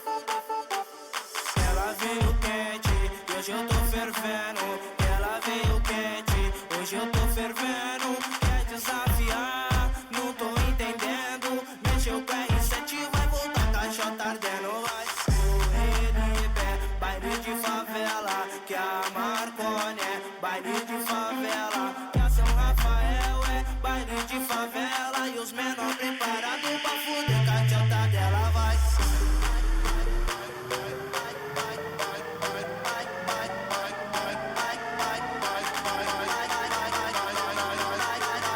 Os menor preparados pra fuder, caixota dela vai.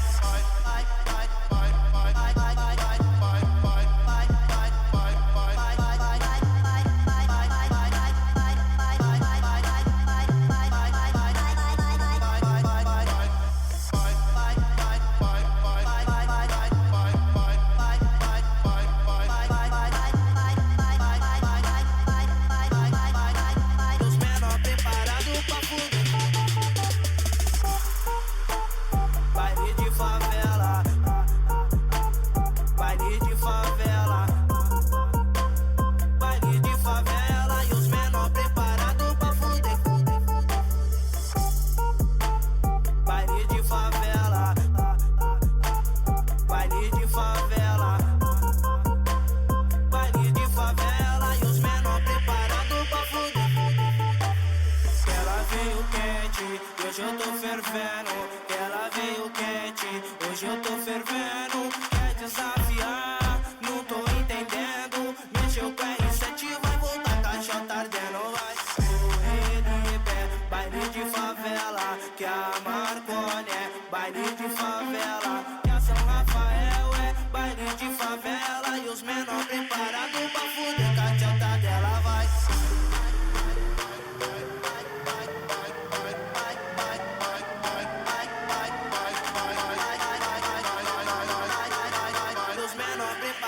Pra fuder, caixota dela vai.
Come in, come in. I could seat you by the fire. Listen, listen. There's something I must confide. I know I said that it'd be fine. I know I made it look like it'd be alright. But I think I learned my lesson, and I'm not gonna let you out of my sight. You can call me killer, 'cause I'll bring you to the light. And it might taste bitter when you're answering to God. You can call me killer as you look into my eyes. Nothing but a sinner. You won't get away this time. You won't get away this time. You won't get away this time. You won't get away.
feel so alive.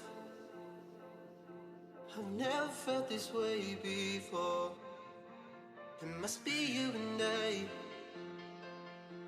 It's got me thinking about us more. It's these bright lights that put me in the daze, and I can't stop but think about the way that you move around, up and down on that stage. It's your future vibes.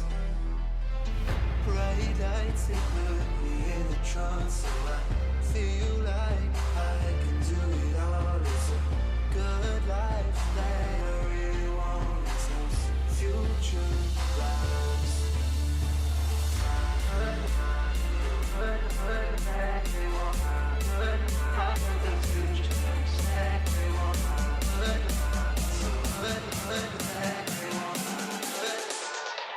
I got those future vibes.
Well, welcome guys to Female Pro League stream.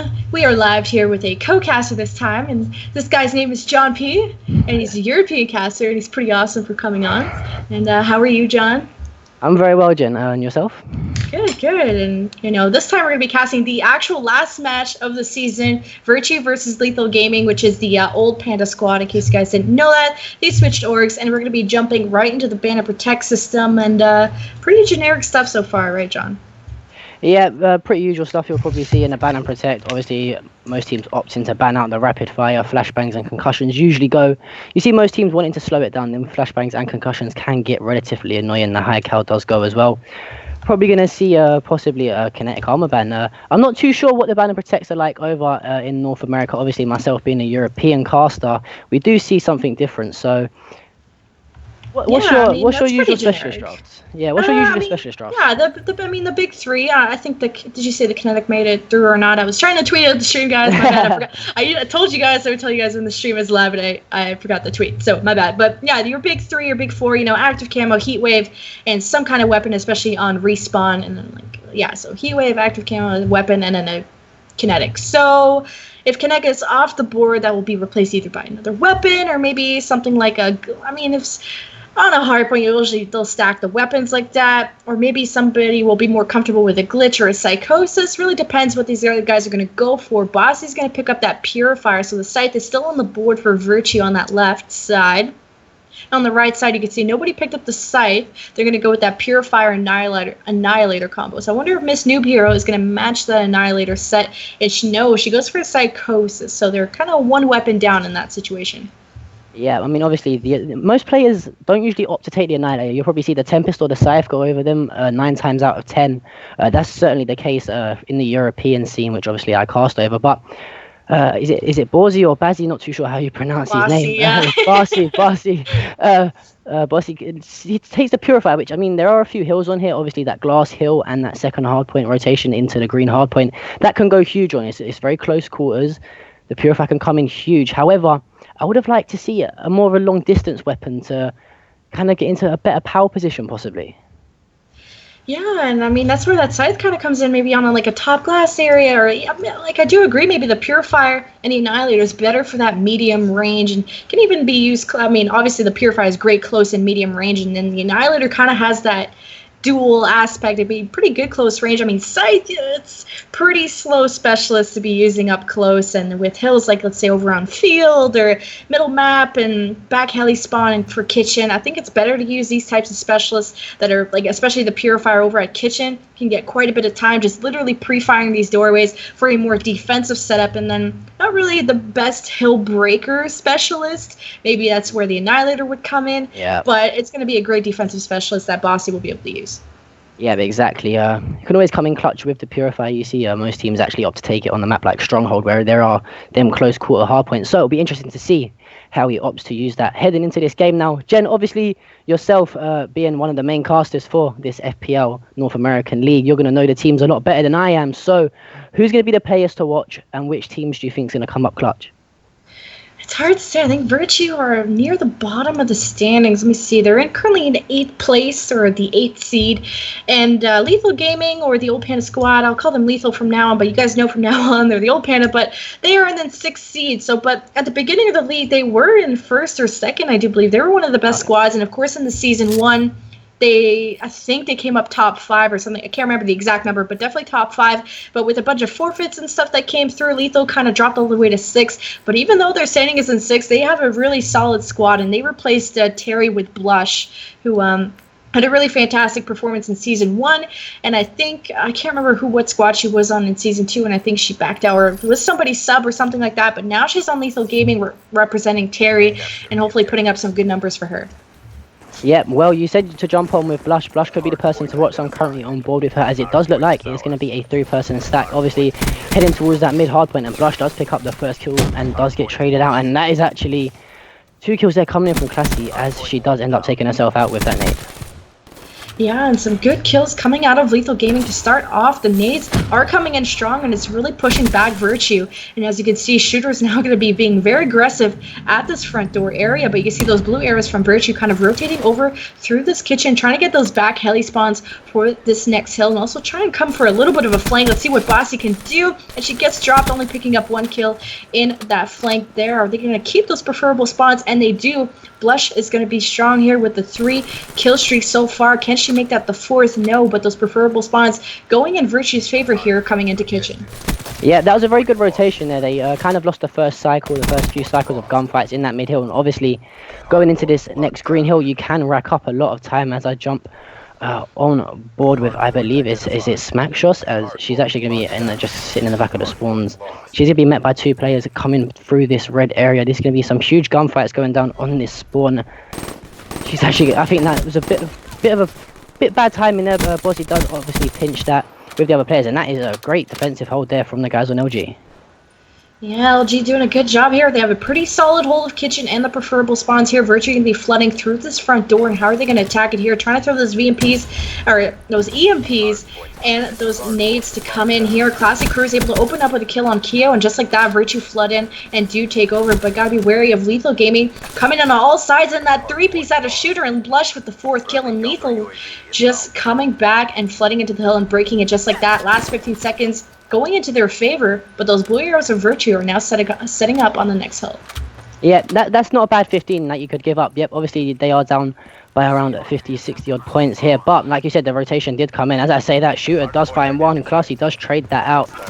Right now, Virtue got to pick up a little bit of momentum, man. I mean, you see, is it Brenaded and Nuba Hero? Not too sure about these names, guys. Sorry about that, but currently struggling at the moment. Both only with the 1 kill in the column. Are these 2 types of players that usually pick it up towards the later stages of the game? Yeah, this is definitely better, not the greatest scores I've ever seen. They definitely can step it up for the team.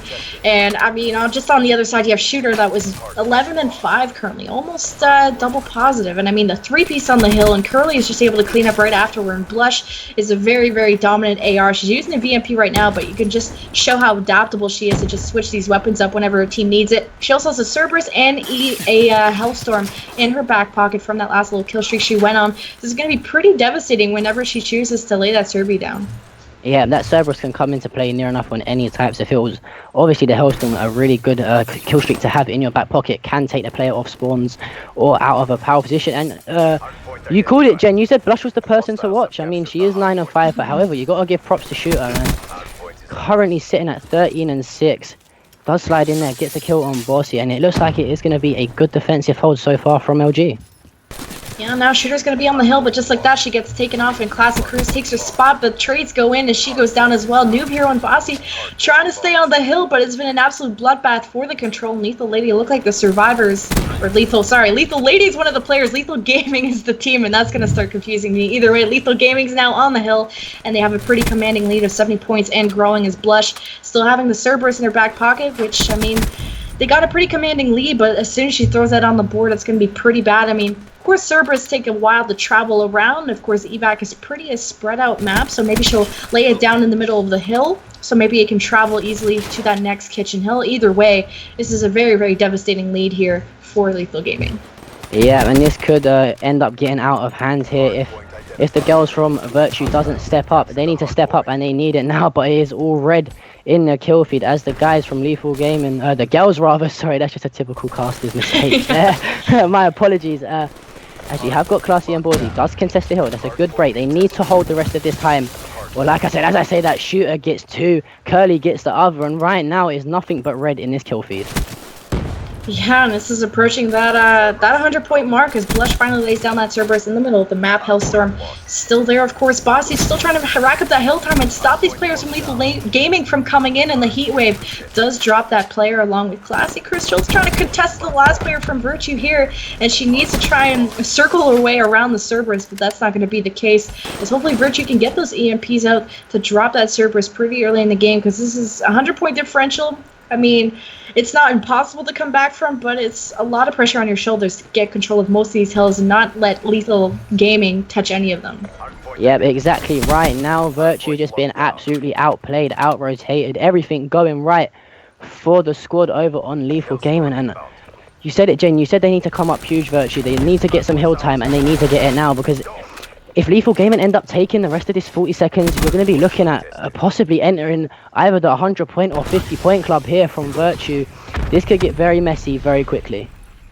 Yeah, and Lethal Gaming already going to start off with some good control here on kitchen side. Virtue trying to flood in here. Breenade trying to flood in. Classy Cruise as well, but Shooter, just like she did in that last rotation, with the 3-piece, as I do finish her saying her name. And then that's Lethal Gaming also getting the 4th kill. So all Virtue getting slain off of this kitchen hill, and I think that was a Shooter trying to stand at the front door and even preventing Virtue from getting close to the building, but they're just going to give up that last 10 seconds of scrap time. Heading over into field, Curly is already going to try and wreak some havoc here, picking up one, trying to turn on this player, and then, oh no, she absolutely destroys their Classy Cruise.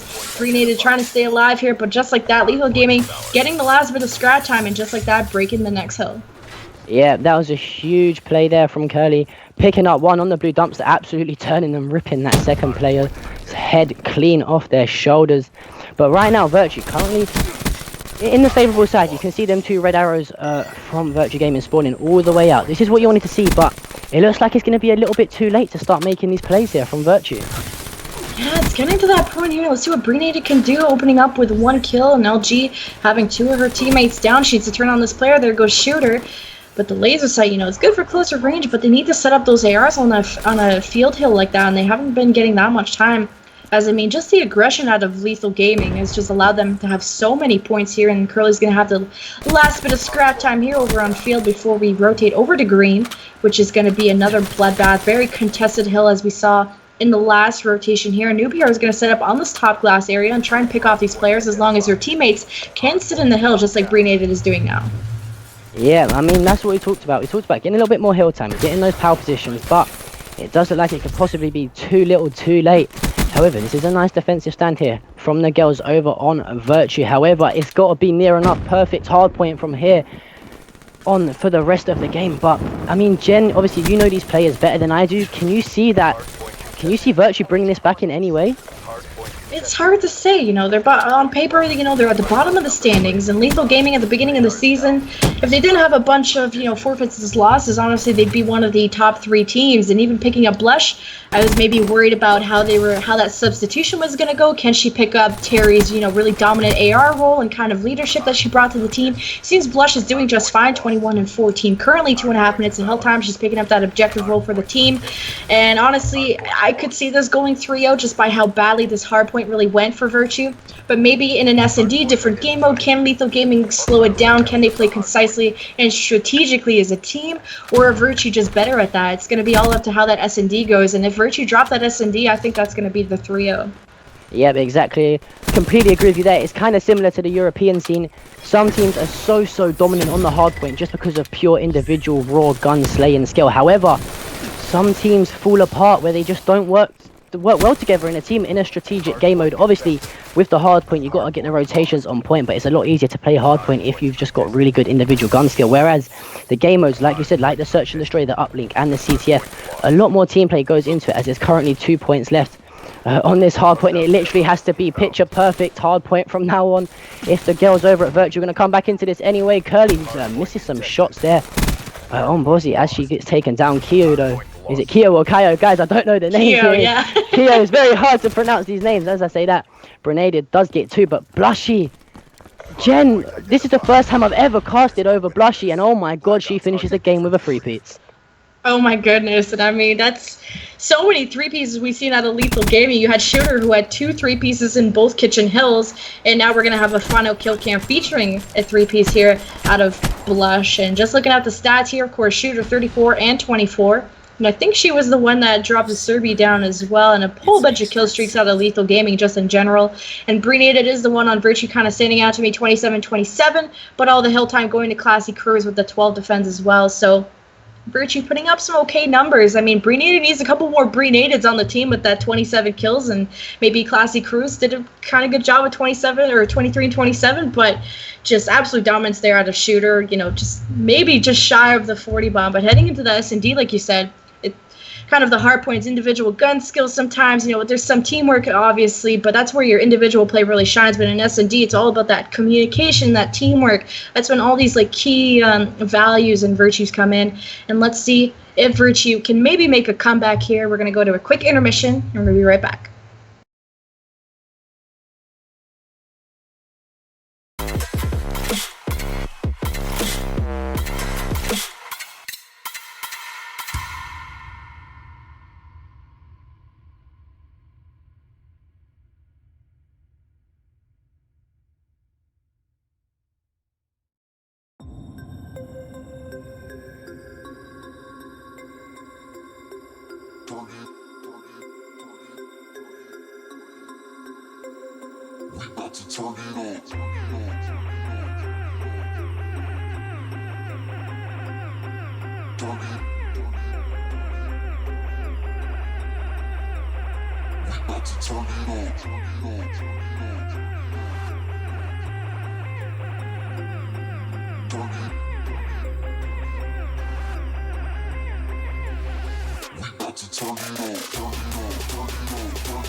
Welcome back, guys, to the Female Pro League stream. Still here with John, and we still have Lethal Gaming this time here with Virtue. Heading into the second map, Stronghold Search and Destroy. We kind of covered some predictions here, hoping a different game mode will switch up, I guess, Virtue's fate at the end of the series, hopefully, maybe. Yeah, we did kind of say that, who knows, maybe the guys from Lethal Gaming were just individual players that came together well in the hard point and possibly ladies over at Virtue were more strategic as a team. Like I said, I've never seen these guys play before. You're obviously the expert at that. That's why you're on here for a reason, obviously representing the North American scene. But heading into this search and destroy so far, the usual kind of stuff getting taken out. The flashbangs obviously want to slow the S&D time. Not many teams opt to keep that in. Like, you always see the flashes go, the concussions go. The overkill kind of reducing the effect of the sniper, the SVG with the thermal sight, especially on a map like Stronghold, where there's so much white exposure because of all the snow around the rocks. It's really easy to see a pick out in the rocks region. You got that window snipe you can hit. Really kind of standard pick and ban so far here, Jen. Yeah, I mean, the tactical's out, and then you just have rapid fire. Maybe they're going to target that thermal. Like you said, there's a lot of white. That thermal is a pretty important attachment there for the snipers. Of course, that was Virtue coming out with that ban, so most likely targeting Blush. I think she's a pretty good sniper on or at least a designated one. Of course, I think there might be another one. Semtex is going to make its way out. I mean, I think Semtex or frag grenades. And I wonder if the counter UAV might make it out. That seems to be another target that happens in Search and Destroy. Of course, the overclock still in the game, allowing these guys to get quite a few specialists. And I mean, with how much Lethal Gaming was slaying, you're going to acquire these pretty quickly. Wonder what the last ban is going to be out of Curly, what she decides. Maybe even a weapon ban. And there it is. The Man of War will be the target weapon ban here. Yeah, but that means you've kept overclocked in. I believe it was the Semtex that got banned out. Right. So yeah. you've kept the frag in as well. But heading into this specialist draft, you've got Breenated picking the Heatwave. Obviously, Heatwave can come in so clutch. You've got Keo picking the kinetic armor again. All these specialists here, I feel the specialist abilities are kind of made for search and destroy players. Obviously, you're gonna find it very rare where you see a player earn it 2 or 3 times, or like two or so times. Obviously now they got the overclocked in, so you might possibly see a few more specialist uses come into play here. But if you can use the chosen specialist that you have at the right time, it's near enough guaranteed a round win. I mean, depends the situation. If you're that 1v1 and that person has the heat wave, or even in the 2v1, I've seen people, pop a heat wave against 2 players and able to pick up both those kills. So fine, heat wave, such a clutch specialist, along with that active camo, can really get behind enemy lines, and as well as win gunfights with it. Like you said, it's so white on this map, and then you have someone go invisible on you. That's pretty much undetectable. But that kinetic armor on both sides also kind of granting you a second life. Of course, it's not a kinetic helmet, so it doesn't affect your headshot count, but definitely allowing you to have almost double the armor. Really useful in that situation. Then you got Reject versus Glitch, and I mean, that's an obvious choice which one you're going to pick, right? Yeah, I mean, obviously, Reject the ability to spring back from the dead, come back alive after falling. However, I mean, over in Europe, we don't really see they kind of have a gentleman's agreement, if you want to call it that, over in Europe, that not many teams opt to take Reject, obviously just because Search and Destroy, usually if you die, you die. That's your life done for the round. However, looking forward to seeing some Reject players come in here from the North American ladies in this FPL game. But heading into this game, we kind of touched on it, but obviously, Blush was the person to watch in that last hardpoint, putting up great numbers, going absolutely huge, 2 and 3 pieces, left, right, and center. You know these players better than I do. I've said it like 2 or 3 times already, but heading into this Search and Destroy, who is going to be the player to watch? Player to watch. I mean, I think Breenated, definitely the one to watch on Virtue, not just because that last hardpoint, she always puts up really good numbers there on Respawn. When it comes to SND, I've seen Bossy go up. I used to grind GBs with her on SND and stuff, and she's pretty SND strong in that sense. Of course, Noob Hero and Classic Crewers I don't know as well. I think they just came out in Season 2, like a little bit newer players in that sense. But they did really well in the qualifiers together, and, I hope Virtue can surprise me here. But obviously the most dominant players that just out of experience and from my own knowledge would be out of Lethal Gaming, the player to watch, I would say is Shooter. She dropped so many multi-kills in the last one. Of course, you don't expect multi-kills on Search, but I think she would be the one to do some crazy 1v3. She would be the one to do it. Yeah, definitely going to keep an eye on Shooter throughout this game, looking to see if she can come up clutch and get a few multi-kills like you said. But Stronghold Search and Destroy is going to be your map number 2 in this Female Pro League game. I'm really excited. This is, like I said, this is the first time I've ever casted over a North American teams playing, but let alone not just that, but obviously a female-only league. Also, very excited to see the different scenarios coming in from obviously North American players compared to European players. Very much excited to cast that. But you called it out, Jen. Shooter's going to be the person to watch. She's running the Argus, which is something I love to see. This looks like it could potentially be an aggressive A stack, here, hitting Mansion relatively quickly. And man, I love casting North American Call of Duty already. Yeah, we've seen some pretty interesting setups here on FPL. Even last time I casted a bunch of shotguns and weird snipers and LMGs. So getting near the end of the season, sometimes these matches don't exactly matter in terms of standing, so people will experiment with some new weapons. What can Shooter do here with this Argus? Going to go in this bottom mansion, but she's got to be wary. It's kind of a medium range-ish area, so she can get picked off, but Curly and friends heading to this top mansion. She spotted someone on the other side of the table. I like how they're playing their life, but if Shooter gets behind this kitchen area, she should be able to pick up this kill, and almost does, shoots the glass instead. Still trying to chase this player down, and trays go through and shoot. Shooter misses those shots. 2v2 now. Yeah, some shaky shots coming in there from Shooter. We thought that she was going to have the kill guaranteed. However, does miss them bullets. It is 2 versus 2 situation. Now, obviously, girls over at Lethal Gaming got to work this bomb down. As Keo is going to find one player top mansion, and that is going to be a huge gunfight win there on Newbie, as it is all up to Classy left in a 2v1. Yeah, how is she going to do this one? So she has the AR M8 in hand. At least the RK5 in her back pocket. Should be pulling this out in case somebody's planning. But they are going to come behind her, knowing that she probably has that AR roll. But oh, she finishes off one player. Kia's one-shot plays her life. VMP in hand. But like how Classy Cruz is playing her life, she has 20 seconds, or Keo has 20 seconds to plant this bomb. So Classy Cruz is just going to watch over this middle map, see if she goes for the B plant. She would be able to watch at long range. But obviously knows that Keo would be going for this A side with the VMP in hand. Let's see. She's able to get this bomb down. Classy Cruz coming right behind her. Who's going to get this final kill? The head glitches the bomb, and Keo pulls out the VMP just in time to finish off that final kill and the plant, putting Lethal Gaming up by 1 round. Yeah, good plays there coming in from Keo. Unfortunately, Classy can't pick up the 2 versus 1 clutch. And that's what I mean. We said that Virtue may be good at the search and destroys. However, if you're a supporter of Lethal Gaming, that's what you wanted to see. A strong performance there in round number 1, taking that. But now, heading into this round number 2, I want to jump on board with the guys from Virtue, obviously on the offensive round. And Breenated has got that sniper out. The smokes come out as well. Does find one person B-bomb. Unfortunately, just gets unfortunate with the timing. Yeah, but I like that combo of the smokes and the thermal. Not able to get a pick, but maybe in the later round she will be able to do so. Bossy bomb in hand, heading towards this ace site, and they're going to have to worry about Shooter actually hiding in this plant. She does spot one player and has the Argus. They're going to have to back off. I wonder if Shooter's going to back out or challenge out this door, but not choosing to. Misses the shots and no drops. So this is the second time she's dropped now, or at least been first or second blooded. And Virtue are going to have the man advantage here as Bossy gets the bomb down over at B. Yeah, unfortunately that's 2 rounds in a row now. We thought Shooter was going to have a kill, but some shaky shots do come in. It is now a 3 versus 1 situation. It's all up to Curly. Does find one on the bomb. Tags him up and Breenated with the snipe. You said watch out with her. Watch out for her. She is a good search and destroy player. Proving it there with that snipe.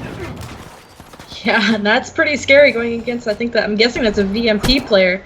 And that's Curly going to take that sniper shot, and pretty good sniper shots out of Breenated. I wonder if she'll be able to get the first pick and maybe throw the man advantage in her favor. But I mean, they got the man advantage that round. I think Shooter and another player dropped pretty early in the round, giving Virtue the obvious win there. But now Virtue on defense should be easing their minds a little bit. Not as much pressure to plant the bomb. And of course, it's very defensively favored here on Stronghold S&D is Blush is going to have the bomb in hand. M8 as well, trying to challenge this mansion side. And who is going to pick up the first blood? No idea yet.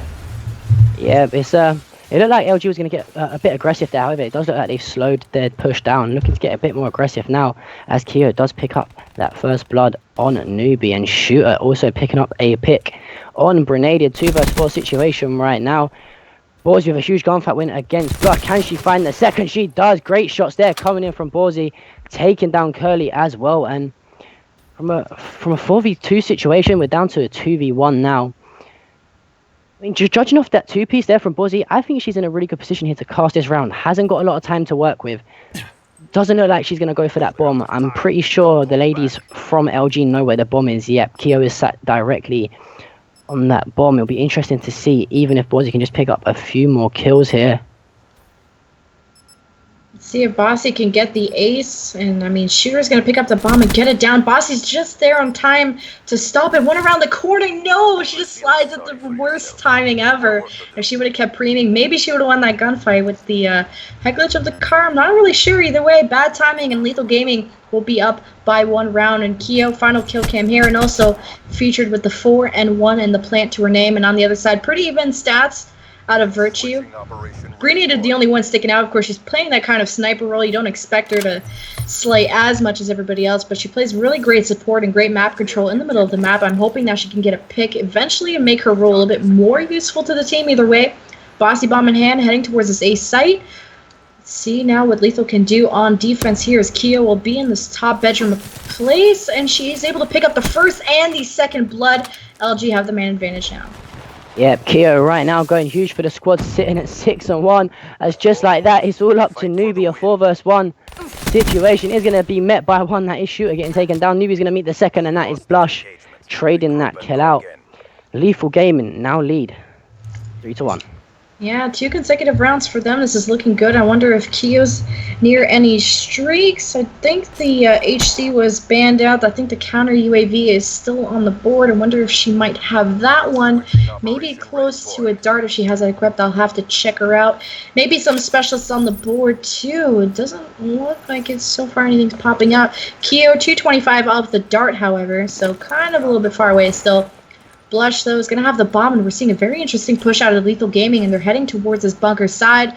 One player to contest them there is Classy Cruz, who gets some shots into a player from Lethal Gaming, but she's going to have to hold this defensive wall as nades do come in, and finally, Blush is able to pick her up. Yeah, unfortunately, Classy does go down there, but she's got her given the information. She must have seen at least a few of the players from Lethal Gaming. As you can see, these red arrows starting to rotate over towards this bunker, realizing the push is coming through. And right now, this is a round that Virtue have to win. You can't afford to go down 4-1. I mean, like I said, I'm not too familiar with these sides, but just judging off these first few rounds and the hard point, it looks like Lethal Gaming will take any opportunity they can and make you pay for it and capitalize on it completely. Currently a 3 versus 2 situation as we see. Was he kind of sitting around the mansion, and that was actually Curly with a huge gunfight win on Newbie, and it is all up to Bawsy. I'm honestly surprised that Virtue were able to let Lethal Gaming flood out of that bunker side because they had good information. They looked like they were set up near like that cube area, and there's so many spots to check for Lethal Gaming to be able to come out of that bunker, and the fact that they came out alive and they still have 2 players left and Bossy's last one left, I thought Virtue stayed too far back. They should have not let Lethal Gaming come out of that bunker at all. They should have been trapped. Should have been an easy round out of Virtue, but now Bossy's left in a sticky situation. 1 versus 2, Keo and Blush, and the bomb is down for Lethal Gaming, so it's going to be bad here. At least she makes it a 1v1. Plenty of time to defuse. Can she pick up this kill? And oh, Bossy, no. Drops the Blush, and this is the second time we've seen Bossy kind of almost clutch these 1v2s, and I swear she's going to do it by the end of the series. Yeah, Bossy trying to rally the squad, nearly clutching that round there. Unfortunately, does fall to the hands of Blush, and it's that one person again. Blush coming up huge, winning the individual gunfight when she needs to, but squad from Virtue, they've got to get it going soon, Jen. They can't afford to drop any more rounds, or we could be looking at a 6-1 shutout. Hopefully not a 6-1 shutout. That is 4 consecutive rounds out of Lethal Gaming, however. Virtue needs to stop the bleeding, as Noob Hero is going to have the bomb in hand here. Going to trade that rollout, I guess, with Bossy, who usually has the bomb, but now they got to worry about that AR middle map, and Bossy, let's be careful with this challenge. She's going to join her friend here, Noob Hero, over on this mansion side, and they're going to have to let Classy Cruz try and scare off this AR, and it looks like she did so she'll have a little bit more middle map control. They have to get control of this top mansion first, but Classy Cruz did earn herself the rejack. Curly still has the glitch, and Blush with the heat wave. This is going to be huge specialist to use this round. Yeah, that is 2 dead now for Virtue. Currently a 4 versus 2 situation. Breenaded and Newbie Hero left to try and clutch up again, and Shooter absolutely rips off Newbie Hero's body with that shot on Blush, picking up the kill on Breenaded. And Jen, 5-1 now in favor of Lethal Gaming. Virtue got to take 5 straight rounds in order to take this stronghold search and destroy. I mean, can you see it happening? Because in my opinion, I think Lethal Gaming are just looking too strong. Yeah, this is very strong rounds coming out of LG. It's not really it's coming down to the 1v3s, 1v2s, 1v3s, but it's not been very close near the end of these rounds, and it's really been up to Bossy, I think, 2 rounds in a row to, clutch these crazy, 2v1 gunfights, and that shouldn't be happening. It should be Virtue putting up a fight here, and Curly gonna have the bomb, already has top mansion control. No one's sitting on the side of Virtue behind this kitchen here, and that's going to be a dangerous position they just let Curly go into. Easily able to pick up that kill on Classy Cruz, and now they're going to have the man advantage here in a 3v2. Curly could be picking up another kill here, but the assist comes in, and Breenated is the last one left in a 1v3. Yeah, it's all left up to Breenated. She's trying to clutch this 3 versus 1, and she's actually in a great position to do so. That's bomb down, that's a huge kill, but does get traded out by Keo. Great shots there coming in from Keo and Jen. Lethal Gaming take map number 2. We said at the end of the hard point and during the hard point, possibly Virtue could be more of an SND squad, but it looks like Lethal Gaming aren't just all individual players. They can get the dirty work done when they need some teamwork coming in. But look at Keo, what a monster game she has had in this Stronghold Search and Destroy. Blush right up there with her as well, dropping 7-3. A great overall team performance from LG. Yeah, and I mean, double digits out of Keo, like you said, and I mean, Virtue, I just wish kind of Breenated had switched things up. I think one of the kills I watched, she had it with the sniper, but I don't know if I didn't really go on board with her that much to see if she really switched off the sniper. Maybe that's why she just couldn't get those numbers up. 2 and 6, not the greatest performance out of her, and just overall the team needs to pick up these key engagements and just like these mistakes, like letting Lethal Gaming come out of bunker and get the bomb down, leaving, I think it was Bossy in that bad position, and they gave up these really huge power positions, like in top mansion. Lethal Gaming got control of it most of the time, and they didn't always have someone set up on that top table head glitch and things like that. So Virtue, maybe not their strongest map in S&D. Of course, I've seen them perform a lot better, but the third and possibly final map is going to be actually, I don't even have it on the board. Either way, we're going to go into an uplink. That's all you guys need to know. As well, I'm stuttering like crazy. It's late, guys. But uplink will be your third and maybe final map. We'll be right back after this commercial break.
Welcome, guys, to the Female Pro League stream. We got Virtue versus LG.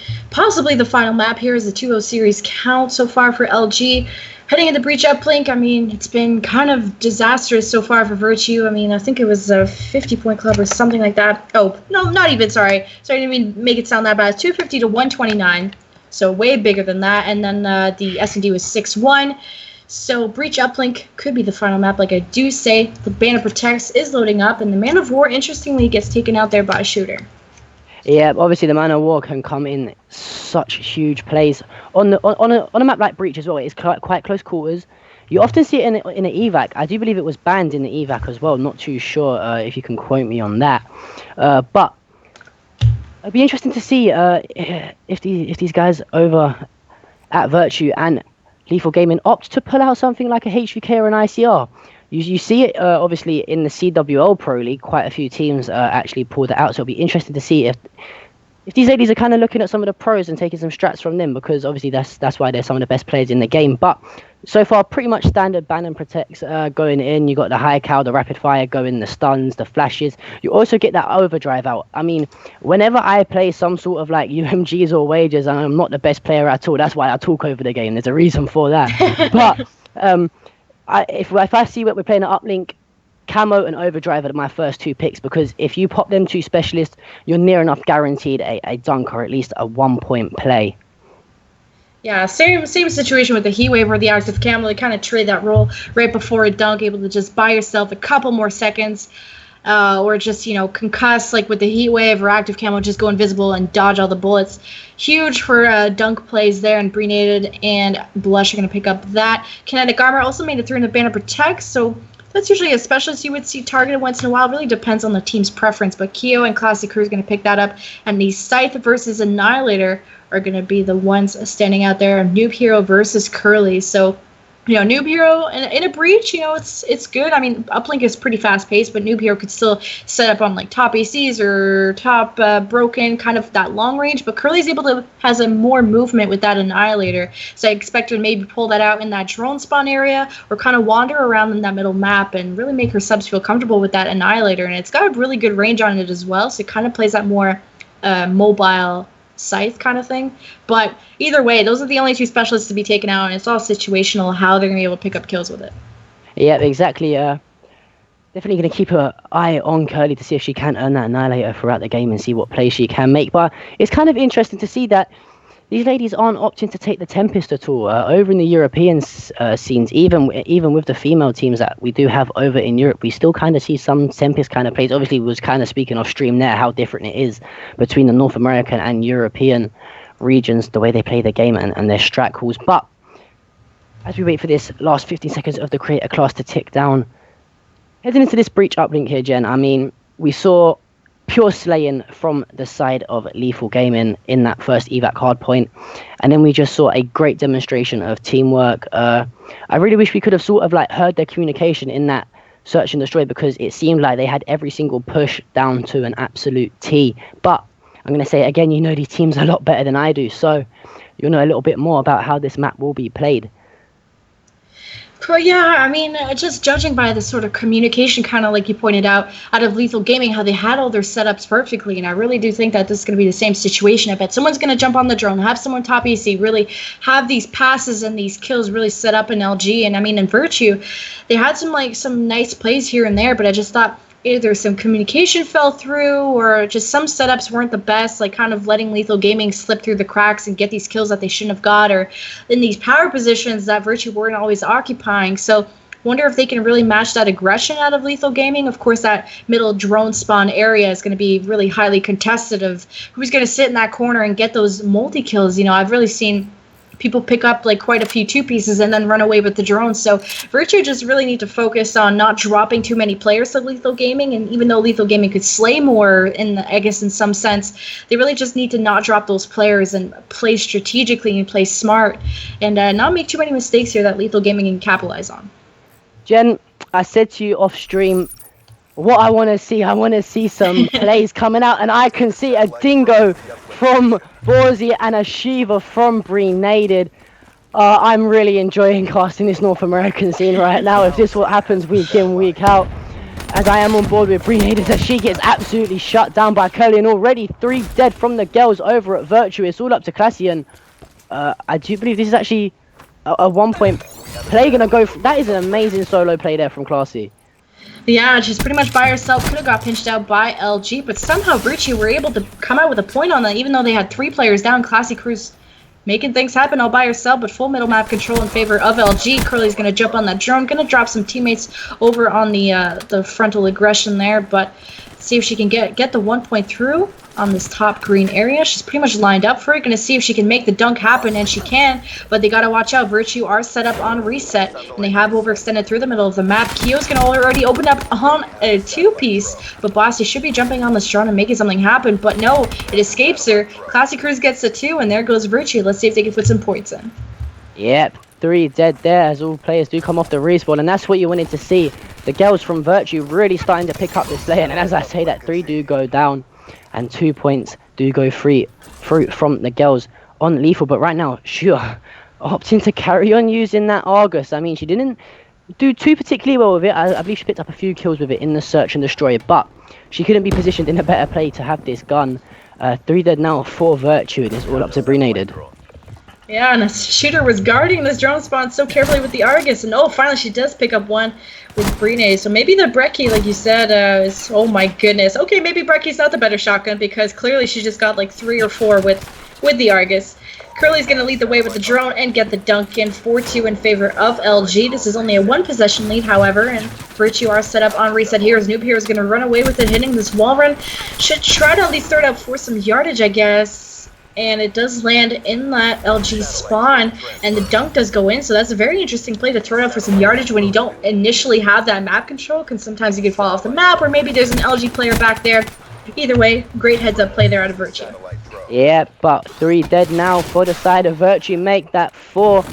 This is where the girls from LG can really step it up. Them individual players can come in and shoot her. 11-2. Huge start from her. Blushy as well, going 7-2, make that 8-2. However, this is what you want to see. You can see those blue arrows not really rotating back. There was that one player, Newbie Hero, who opted to rotate back. But all the team want to overextend, try and get that map control back. But Blushy, 90 points off this Cerberus. Want to kind of stay on board with her as she tries to keep this team in the spawn trap. She's going to be met by one player and does earn that Cerberus. That Cerberus is coming on the board too, as they did have that spawn trap set up, and I think another 1-point play went through. Either way, I wasn't watching. Blush was watching her the whole time. 7 kill streak, makes that 8. Cerberus and Hellstorm still in the back pocket, and she does get shut down off that 8 kill streak and had some pretty good map control on the middle map. But here come Virtue trying to flood in and take over and get out of that spawn trap that they were in earlier. Smoke's being laid in the middle of the map, creating a pretty good defensive wall, but that's not going to stop Blush, as she did shut down Breenade, and Bossy's going to recover the drone. Can she set up for the 1? But great heads up play to try and dodge it. There's another one in front of her, and Curly picks up that kill and also the drone. Yeah, exactly. As you see, Curly now opting to run this down the construction area. It looks like she's going to be met by 2 players. Not sure. Here's great movement there. Unfortunately, does fall off the map. She did earn her Annihilator, though.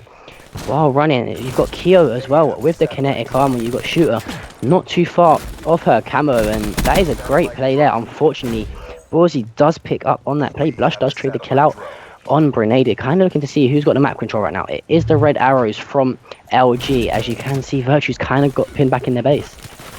Yeah, and Boss is going to go for that smart reset as LG, you know, got 3 down from Virtue, so this would have been bad if Virtue dropped that drone right near their base. Either way, oh my goodness, Shooter's not going to stop, but the Argus picks up 2 before she gets traded out, and that's 3 down for Virtue. Can Kyo make this a dunk or 1-point play? Virtue going to be spawning close to the drone spawn. What is she going to do? Pulls out her gun, able to pick up 1. Does she have teammates to save her? And the drone is being moved forward, but it's going to be Noob Hero that recovers it and goes for the reset.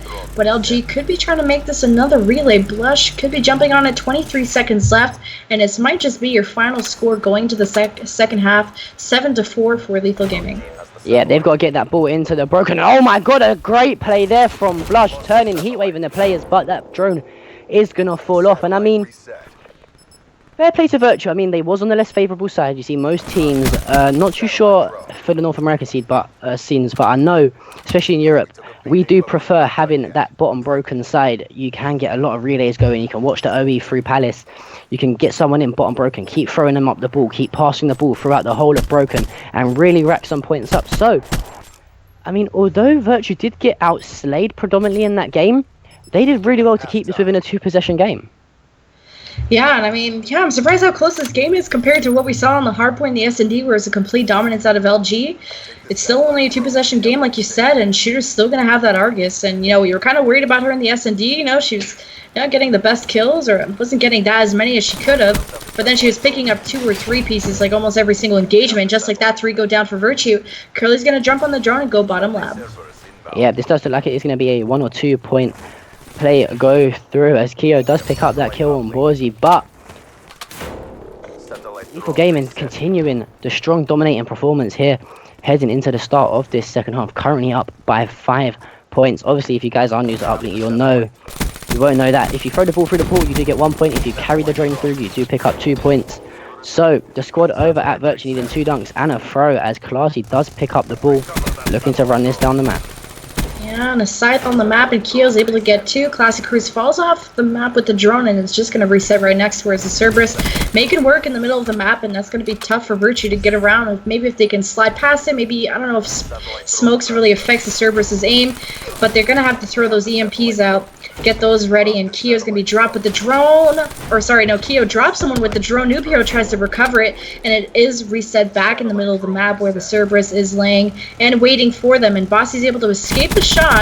Smoke's being laid down. She activates the active camo. No one's home, though, as it's kind of a waste of a specialist in that sense. Would have liked her if she grabbed the drone and then go out with the active camo. Either way, Shooter's going to drop her with the Argus. I just made the most uncomfortable face you could possibly imagine after seeing Shooter absolutely turn and rip Borzi apart with that Argus. I mean, I'm loving these plays coming in from these ladies here, really changing it up. This is what I want to see in some late night Call of Duty. But Blush now got that ball heading through bottom lab, looking to at least put the 1 point play through, and just completely, I don't know who sure that was, but it was Borzi, just completely missed her. And yeah, Shooter, Jesus, still with the Argus now, picks up the drone. 25 and 13 at the moment, just waiting for her teammates to spawn up a little bit. She's on her own, but at least killing time, as Lethal Gaming are up by a pretty commanding lead here with 3 minutes left. Just waiting for her teammates to clear the way middle map, and they're going to actually drop a few players, and now Keo and Blush are the first base blockers left heading into this bottom lab area. How are Virtue going to defend this one? And I like the movement out of Shooter trying to escape this, and it's pretty good time killing as well, as LG are able to get 2 players of Virtue down, and Noob here, the last base blocker left. Can she kill her? And no, the dunk does go through, and it's going to be 15-4 to LG. Yeah, this is in danger of getting really out of hand here. The girls from Lethal Gaming really starting to pick it up. Shooter continuing the kill spree, make that 3 now. Currently sitting at double positive +1. Got the camo to work with, as she does unfortunately go down from Borzi, as Keo is going to put that 2 point dunk through. Got the kinetic armor to work with, and I mean, they're up by what, just over 13 points, I believe, and they've got every single specialist on their team to work with. This is going to get really out of hand from the squad of LG here. Yeah, 8 specialists on the board, even as Bossy did just pop, I believe, or maybe, no, she didn't. It seemed like all 4 specialists were on the board. Brini, I think, just popped that heat wave. Either way, LG have quite a bit to work with here, as Curly's going to use that Annihilator to take out 1, and Bossy, what is she using now? The Dingo, she's using the Dingo, still using the Dingo, and Noob Hero trying to make her way with the drone, but I think Virtue at this point have given up. I mean, it's a pretty commanding lead so far, and that's been what it's been like the whole series. Yeah, I mean, just good teamwork and obviously individual slaying power coming out of Lethal Gaming. I do believe it is actually now mathematically impossible for the squad of Virtue to come back, no matter how many dunks they end up rallying. Just going to fall short, as Shooter does put that one through. And Borzi, it's too late to heat up now. The game's finished. There's no point getting 2 or 3 pieces in your base at this time. But I gotta say, for my first time casting any sort of North American esports in general, it was a pleasure to obviously cast over the Female Pro League. But it surprised me. I thought this was going to be a bit of a boring thing to cast. Not too sure, but I've got to say props to you guys. You guys have absolutely come out and shocked me of not just how good some of the individuals are and teams are, but just the absolute random strats that you guys pull out to try and better the other team. Yeah, I think that's the best thing about the FPL. There's like strategies that you've never seen before. Like I've seen smokes and suppressed weapons. Here we got the Argus and Dingo setup going on, and I think it's fun to see the girls experience different weapons here before the playoffs. And I mean, Bossy didn't do that. I don't know if she used the Dingo the whole time. Maybe No, not. I believe 26 and she 27. did switch. Yeah, she did switch out. I think she was using a VMP or a MA at one point. But yeah, like you said, 26 and 27. Decent game coming out of Bossy, but it looks like the girls over at Lethal Gaming were just too strong for this Virtue lineup. Yeah, just like you said there, looking at the stats, shooter 31 and 18, and I feel like she's used Argus at least every time I've watched her, she's used it, and she's got 3 or 4 kills, or maybe not 3 or 4, but, 2 or 3 in pretty easy gunfights looking at her screen, and Keo also just 1 kill shy of shooter, but still 30 and 19, and overall just 21 and 5, you can just see the dominance on this actual score. And Brinita having the most amount of kills, I think kind of like she did in the hardpoint, the most amount of kills too. 21 and 25. Or actually, sorry, I missed Bossy. Sorry, Bossy. 26 and 27. She's going to win most kills in the game or most kills of her team on the side of Virtue. But I'm just trying to look up here what the date we said was for the, there you go, August. Okay, so we still haven't actually confirmed the EU qualifier, but the NA qualifier, or not qualifier, playoffs. We're in the playoffs now. Yeah. August 26th and 27th will be the, I think it's a Friday, Saturday, for the North American playoffs for $6,000. And the European one I think is still being confirmed because some teams are having some scheduling issues with the days that we're giving them, and we want to make sure we accommodate everyone. But we're hoping to have John on, at least for the European for sure. You got to support the EU squads, I mean, right now it's currently 4 o'clock in the morning. Nevertheless, no matter what time, I'll be more than happy to jump on board and cast with you guys. I've got to say thanks, Jen, for having me on. Really appreciate it. I hope to be back here, possibly casting the playoffs. I do believe you said, I think it was the 26th or the 27th to cast the playoffs. I do believe that falls on the weekend of I-Series, which I-58 Insomnia, which I'm actually going to end up being at. So who knows, I might be able to try and sort something out there. Well, maybe I don't know when the EU playoffs are going to be, but maybe we'll catch you on there, or even the next season whenever we decide to announce that. We're still planning things, some very exciting things to tell you guys. But $6,000 for NA, and I think it's $4K for the EU, so very large prize pools here, and very successful, I think, season 2 of FPL. And congratulations to Savage for their winning their series earlier on, and here congratulations to Lethal Gaming. And these were the last matches of the regular season. Now we're going into the playoffs. Maybe I could take a peek at the standings here to tell you guys who is really leading in the league. Here, NA, we got Riot first, Sway second, Strictly Business third, Savage fourth, Lethal Gaming fifth, Orbit sixth, Nerdette or Flawless Nerdette seventh, and Virtue at 8th. So not sure if Lethal Gaming's 3-0 might bump them up. I don't think so. Either way, those are going to be your C's going into the playoffs. We're going to announce the bracket and all kinds of that fun stuff. But just want to thank John for coming on the cast with me. Thanks to Kendall for producing. Thank you guys for watching, and all the people in the background, behind the curtains for the FPL, reffing and all the stuff in the background, whatever. But and also thank you guys and Ergo guys and Caliphone and Acquire, our sponsors for the FPL. Make sure you check out acquire.ca. Check out our apparel. They got some FPL logos on it. It's pretty sweet. It's tank tops because it's hot as hell, literally, and you're going to want to pick that up. So head over to that website and check out all our sponsors. They're amazing. And also the Female Pro League Twitter. Make sure you follow John P_EU, P as in PEE, and we'll pop that in the chat either way so you guys don't spell it wrong. And then Lemon Kiwi _ and all the other players you've seen on the Female Pro League. You can follow them on Twitter if you lurk their organization's Twitter and you do a little bit of searching. You can follow your favorite players on there. But we're going to be live next time on August 26th and 27th for the NA qualifier. It's a playoffs, and we will be announcing the EU dates as well shortly on the Twitter. That's where you'll find it, and also on the website, femaleproleague.com, where all the information, the brackets, whatever you feel like will be on there. So that's all we have for tonight, guys. So, John, I'll let you say goodnight. And any last words? Yeah, guys, just want to say thanks for having me on. Hope you kind of understood what I was saying. Obviously, myself having a bit of a different accent than you're used to hearing. I see some of you guys actually enjoyed the accent in the chat. Thanks for all the kind words. You guys have been a real credit. Like I said, like Jen said, I hope to be back on soon. Not too sure when. We'll probably speak about some possible dates for me to return. But yeah, I've been John P, guys. Take it easy. Have a good night. Have a good rest of the evening. See you guys back 26th, 27th of August, possibly. Take it easy. Good night.